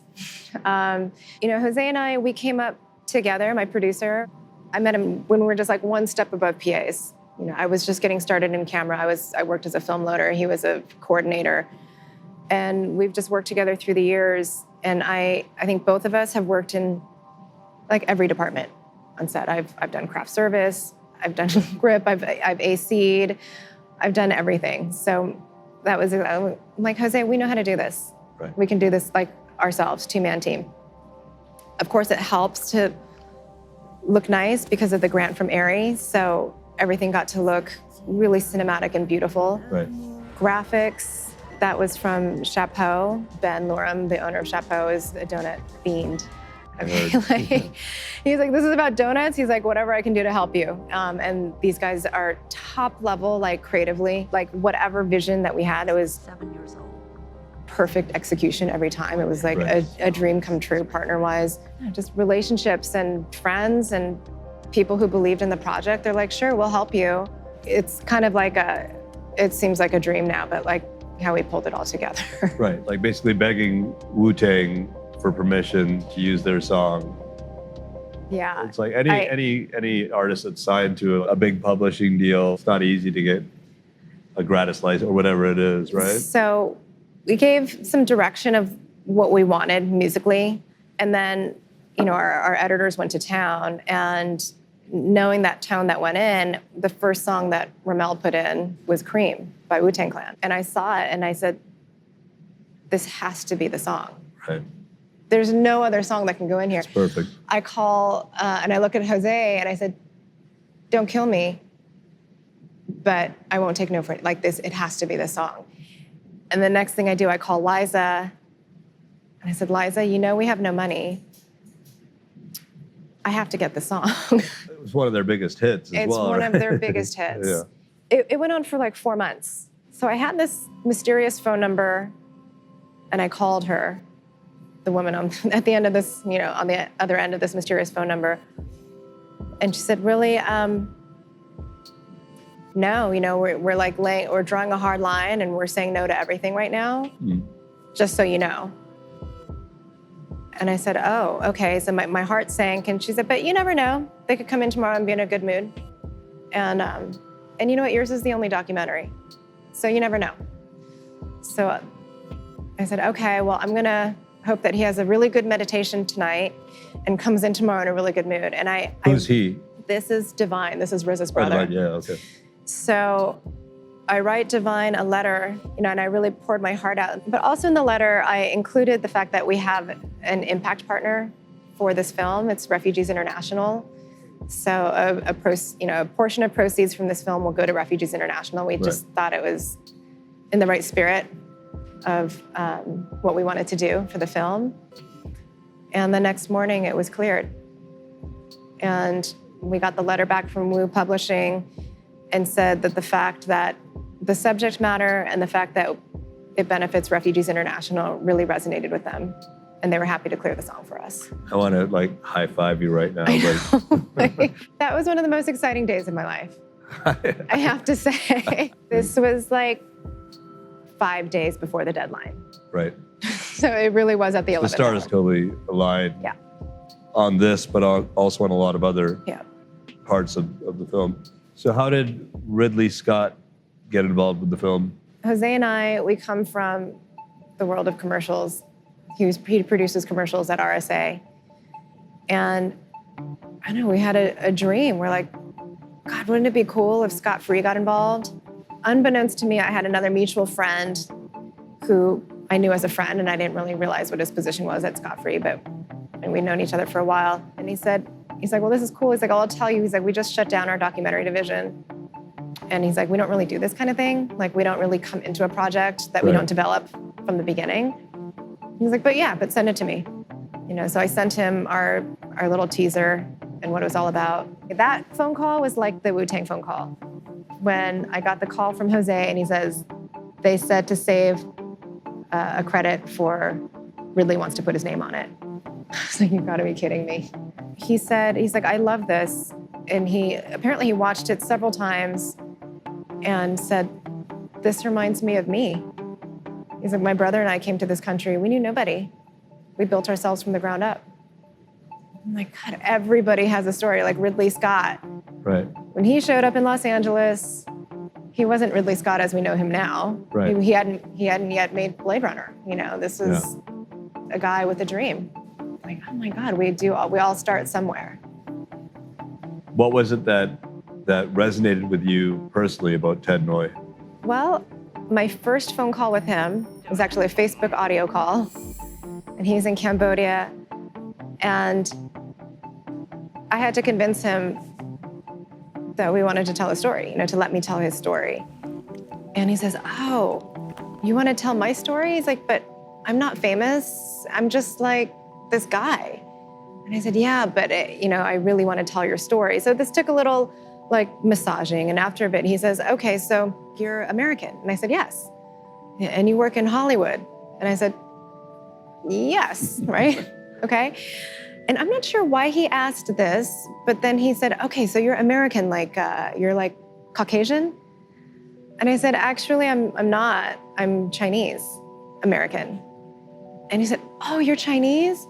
I'm Chinese. I'm ethnically Chinese, but I'm Cambodian." And in Mandarin, I said, you speak Chinese? You speak Mandarin? And he said, "Yes." He's like, "My mother."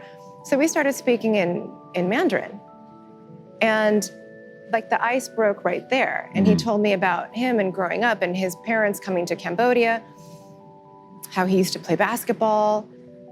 And I got quite emotional because then it was like my parents' story. Again, my parents did not own donut shops, but these were all familiar themes. It was deeply, deeply personal for me. From that first Facebook call to the time I was in Cambodia, it was about 6 weeks. I had a fire under me. We have to go right away. We have to go. And I had him take me around. We went a couple times. So this first trip, it was really getting to know him and getting him comfortable with me and the fact that I was going to be in his life for the next couple of years. Right. I mean, he was a wonderful host, taking me everywhere. He's so proud of Cambodia and his country. He was very forthcoming with everything. And I guess you wanted him to know that you were serious about this as well, that you were willing to jump on a plane and come see him for 2 days or 3 days, right? I knew that we had to go right away and show him that we were serious. I also was somehow convinced that I would get a big check written to me right away and we could just start filming. And it ended up not being the case. A friend that I asked, he said, "Okay, this is a great story, but I'm not going to write you a check." I was like, "Oh my God, okay." And I had to call Jose and I said, "Look, we don't have money. We can't go, but we have to." So I cobbled together some money. I was like, "All right, I have $10,000. What can we do? We just have to go." And we budgeted it out and we could go for 60 hours. 6-0? 6-0. That's what we could afford. Right. We could go for 60 hours. I'm like, if it's 60 hours, then that's what we do. With the plan to film something. With the plan to film something. And then let's cut a little something together and then hopefully we can raise money. But I'll be frank, the fact that he was almost 80 years old, I'm like, I can't wait 5 years right. to try and get money. This guy's almost 80 years old. Anything can happen. I have to get his story in the can straight away. So Jose and I, we went to Cambodia and it was back to film school. It was complete DIY. Right. Him, me, I brought a little reflector and followed him around for 60 hours. Just run and gun with Run Ted Noy and gun, no sleep. You hit the ground running, jet lagged. But it was amazing. Yeah.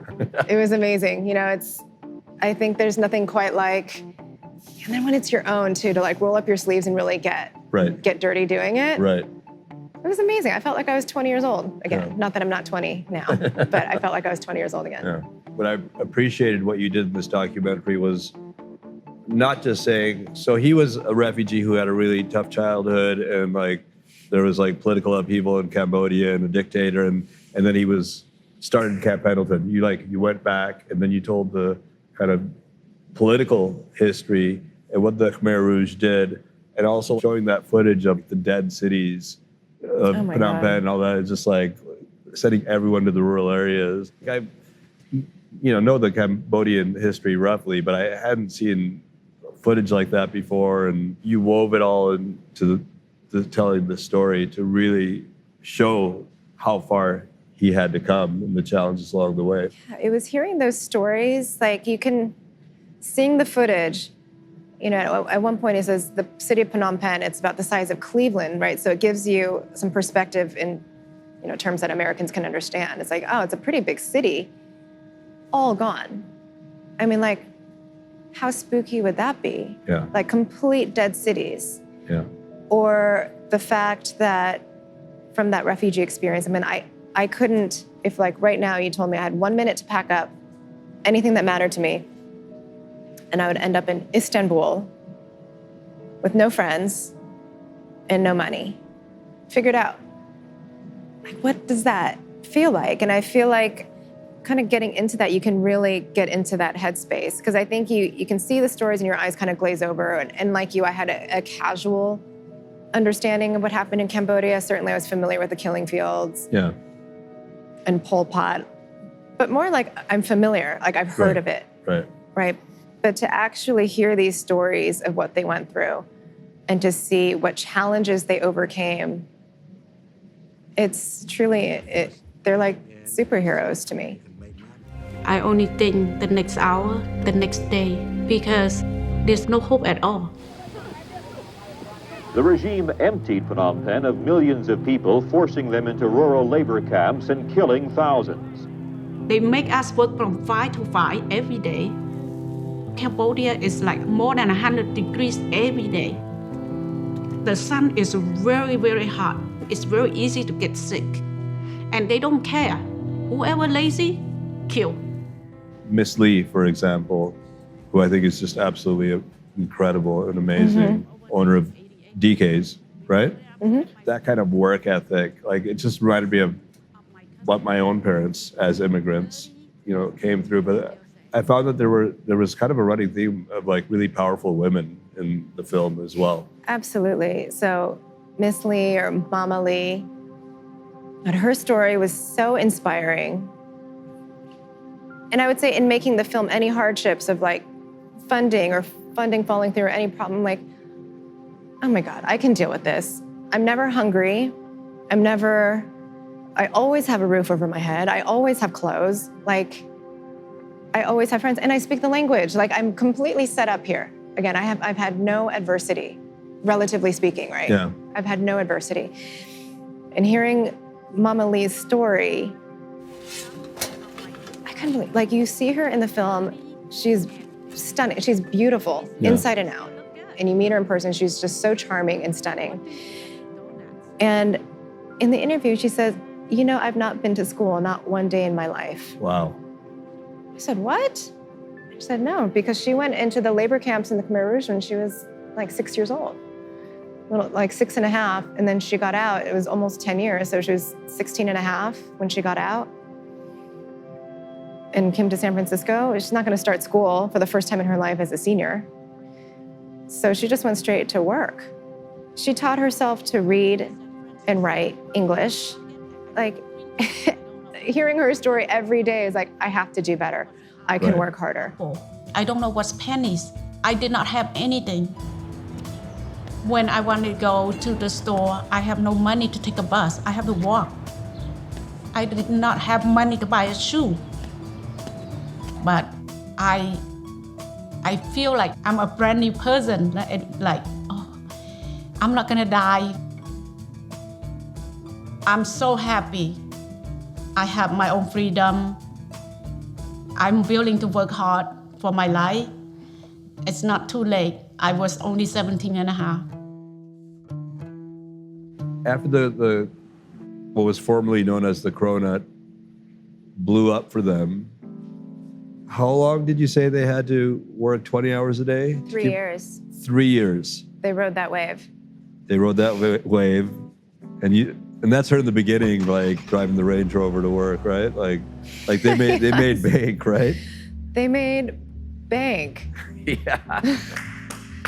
They made Good bank. job, Yeah. Mama Lee. Good job, Mama Lee. Jackpot. I mean, okay, so yeah, our interview, she said she rolled up to the, this is about it, she rolled up to the Audi dealer and she wanted to buy like an S5. And they're like, are you sure you want this car? She's like, why are you doubting that I want this car? She pays for it in cash. Bricks of cash. Amazing. Mama Lee. And then I asked her, I said, are you are you married? Like, do you have a boyfriend? Are you married? She said, I'm never getting married again. She's like, I'm never giving away half my money ever again. So good. Today, I'm 56, and I still put 10 to 12 hours every day. I get up, my knees hurt, my hands hurt. But I said, I have to stand up and go, you know. The store, like, need me. And going into it, you knew Ted's story about his downfall when you did your research, right? Did that establish the narrative arc of the film for you as well? It did. Well, it started off more as a biopic, I would say. Right. You know, as a filmmaker and as I'm in it, then I'm like sowed with seeds of doubt. Right? I'm thinking, first of all, like, is somebody going to watch a movie? Are people going to watch a movie about like an 80-year-old grandpa who doesn't speak perfect English? Like, is this going to be appealing for people? And these are questions I'm asking myself. But I determined, yes, you know, he is interesting and he is charming and he's charming and charismatic on camera. But as I got to know the other supporting characters, the Donut Princesses, the Mama Lees, it really painted a different picture for me. It's telling the bigger picture of an entire community through one man's story. So the structure of the story started to change at that point, that I really wanted to incorporate this younger generation. I felt that they were super important to highlight as part of his legacy. What's more American than that? I was the custodian at the church. When I need something, I just come here to use the broom and use the supply to clean the churches. I asked Dean Bowman, my sponsor, I say, I don't think I can raise my family, maybe $500 a month. Then he found me another job as a gas station attendant and also salesperson at the Beer Emporium. Working over 25 hours a day. We managed to do it because when you're poor, when you need something, you always make it happen. I mean, I think that kind of sums it up, right? Like, speaks to how much the refugees and immigrants will hustle. And I think it's a perspective when they come here, scrubbing toilets, cleaning floors, pumping gas. Like, these are jobs that may not seem particularly desirable, but it's so much better than where they came from. Like, where they came from, killing, starvation, war, violence. They'll do these crappy jobs. All day long. They're safe. Yeah. What they were escaping, they're just grateful to be able to do this and make some money. And does Ted still believe in the American dream today? Oh, he loves America more than anybody. Right. This is the country that gave him everything. Yeah. So for my family, American dream is very, very important. If you can achieve American dream, you can achieve any project. We know our future is going to be different and we live in high hope. His kids, none of his kids work in the donut shop, which is, you know, another thing. These guys, they come here starting as custodians, scrubbing floors, and going to the donut shops, carrying 40-pound bags of flour, working 20-hour shifts. They do this so that their kids don't have to have that kind of life. I don't want my kid to work hard like me. My parents, they wanted to give us everything that they didn't have. We had a house, we had cars, I got to go to private Catholic school. I want my kid has good education because I never been to any school at all. How hard was it for Ted to talk about losing everything because of his gambling addiction? I think he's okay with it now. He's at such a place of, I think, peace in his life right now and full acceptance of all the mistakes that he made. That was part of his journey. That was his life's path. I think he certainly still has some pretty big regrets over how he behaved and how it's a lot of money to lose. Yeah. But more than money, the respect of family, friends, and the love of his life, Christy. I mean, I think that's a pretty heavy loss. One time in the Mirage, I saw them come in. I went behind the slot machine. I feel so much pain, but I cannot show my face. I always forgave him, but then he never stop. You do it again and again and again. And so, do he and Christy have any contact? Not much. Christy is now remarried. And during the course of this filming, I think I feel like some bridges were mended during the course of this filming certainly between his older kids. And I think with Christy, while some of those memories may be too painful to completely reopen, there is an acceptance of this life that they created together and many years long journey. But her new husband now said to Ted, he took him aside and he said, "Hey, look, thank you." He's like, "I know you've always tried to take care of Christy."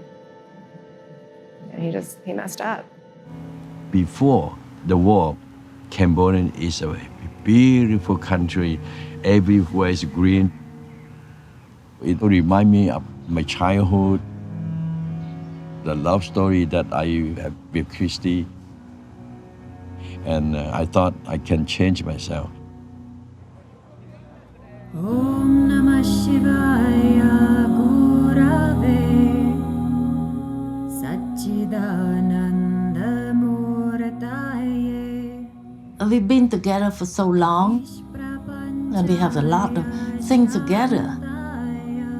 So if I leave him, what I'm gonna do, You were able to get all of your characters talk about the hardest parts of their lives. Yeah. Like you got Christy to open up about that. Was that difficult? That was difficult. And actually, speaking of her seeing it at the screening on the big screen, she said it was a bit difficult to watch because these were the hardest, the most traumatic memories of her life. These are, decades old traumas. The fact that she never saw her parents again. Yeah. And not only that you never see your parents again, but you don't have like a closure, you don't have a funeral, you don't have a funeral plot that you can go and visit. They're just gone. I can't imagine not having that kind of closure. So it was difficult. It took months and months and months to persuade her to speak with me. Really? Yeah. Then how did you were just persistent? You just you're like, I can't make this film without Christy. There's no way I can make that film without Christy. She's the backbone of this film. Right. She's the force behind Ted. She was lifting Ted up so that he could be the donut king. Right. So how did you get her on board? Persistency. I mean, it You was. just wore her down. She's like, "You're still here? You're still around asking me?" I've said no. I'm like, "I'm still here. I'm not going away." And, she finally said yes. And that was. Did it help that other people in the community were participating in the film? Mama Lee and. Of course. Mama Lee was one of the last ones. She took forever to get. When she ultimately did it, so my first conversation, so Mei Lee, the donut princess, she's like, "Cool. I'm down." I was like, "Hey, can I speak to your mom too?" I remember the text very clearly. My mom would not be down. Oh, really? It's like, "Do you think you can get your mom now?" My mom is, "No, I don't think I can get my mom." They're getting texts from me every day. I'm like, "Hey, you want to talk again to me?" I'm like the person who won't go away. And finally she says, "I think I can get my mom." And this is how much her mom loves her. She just said, "Mom, will you do it for me?" Oh my God. Because she's like, "I know that my mom would do anything for me." So she said, "Please, But then Mom." she came on board in a big way. And she was the star. She's the star. She's the star. She's the star. God, I just love her so much. Yeah. Yeah. Me too. So you filmed her meeting Ted. Mm-hmm. Was that the first time they had seen each other? In a long time. And they had beef because he financially screwed her over, right? To save for 10,000, 20,000 is not easy. I work from 7 a.m. to like 10 o'clock at night. Every day I make 1,000 shirts. I make $10 a day. I worked so hard for 3 years in order to save the $20,000 to deposit to Technoy. You talked about mending bridges, and so you put that together in the film. Can you speak a little bit about that scene? She was able to tell him, You know, in Asian culture, there's a lot of respect for elders, you know, and there's still a respect for what he did, even if he has mixed reputation. You know, he did a lot of good. Yeah. And he also did a lot of not so good. Yeah. But I think there's always a respect for him. And I would say with this film, a bit of recognition for, despite all the flaws, all of the positives that came out from what he did.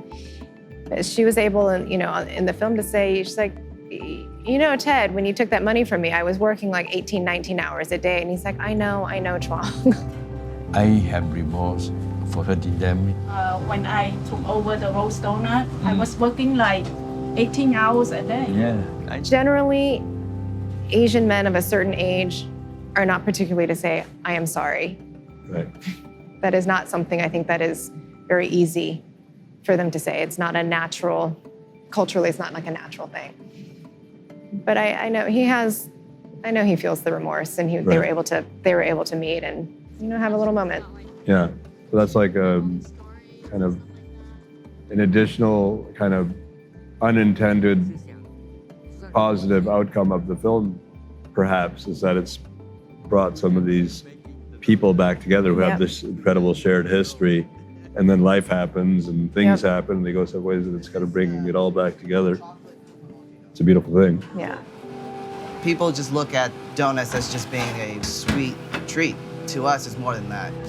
So speaking of sweet fried comfort food, I would love to have a donut right now. We've been talking about donuts for so long. We're gonna have a little donut break.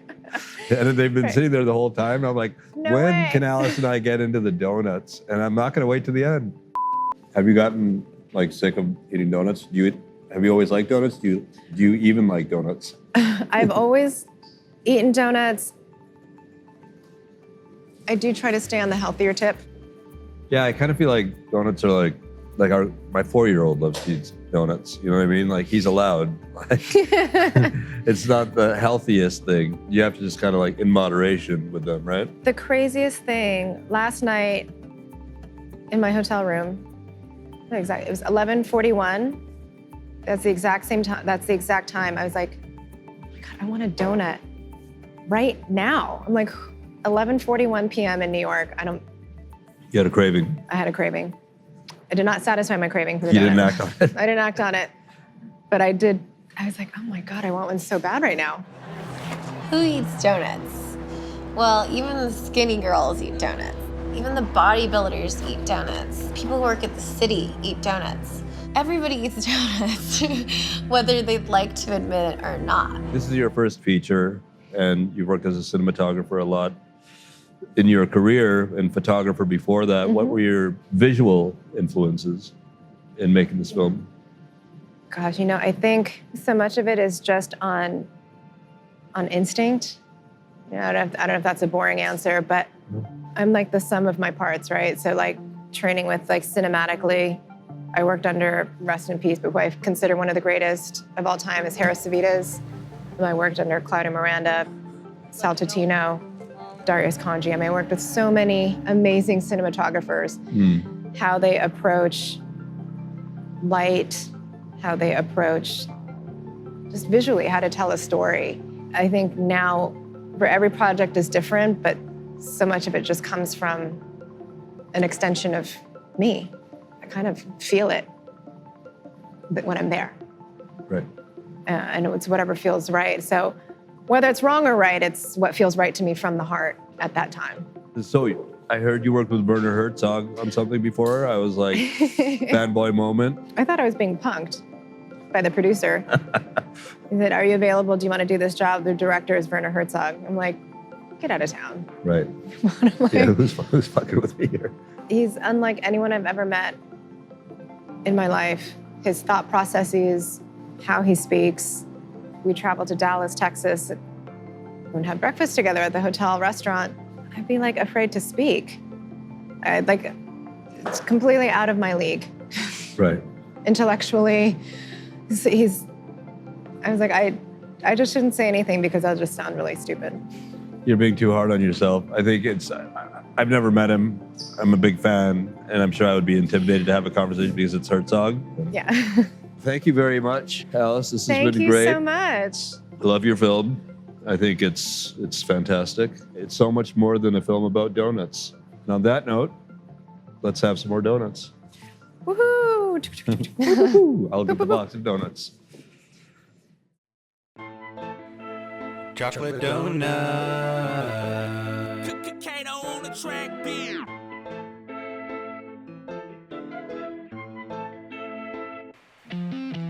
Chocolate donut, maple syrup, glazing donut, pumpkin donut, Dunkin' Donuts, bars of donuts, sprinkled donuts, football donuts, hazel donut, candy donut, Texas donut, Philly donut, jelly donut, crispy donut, powder donut.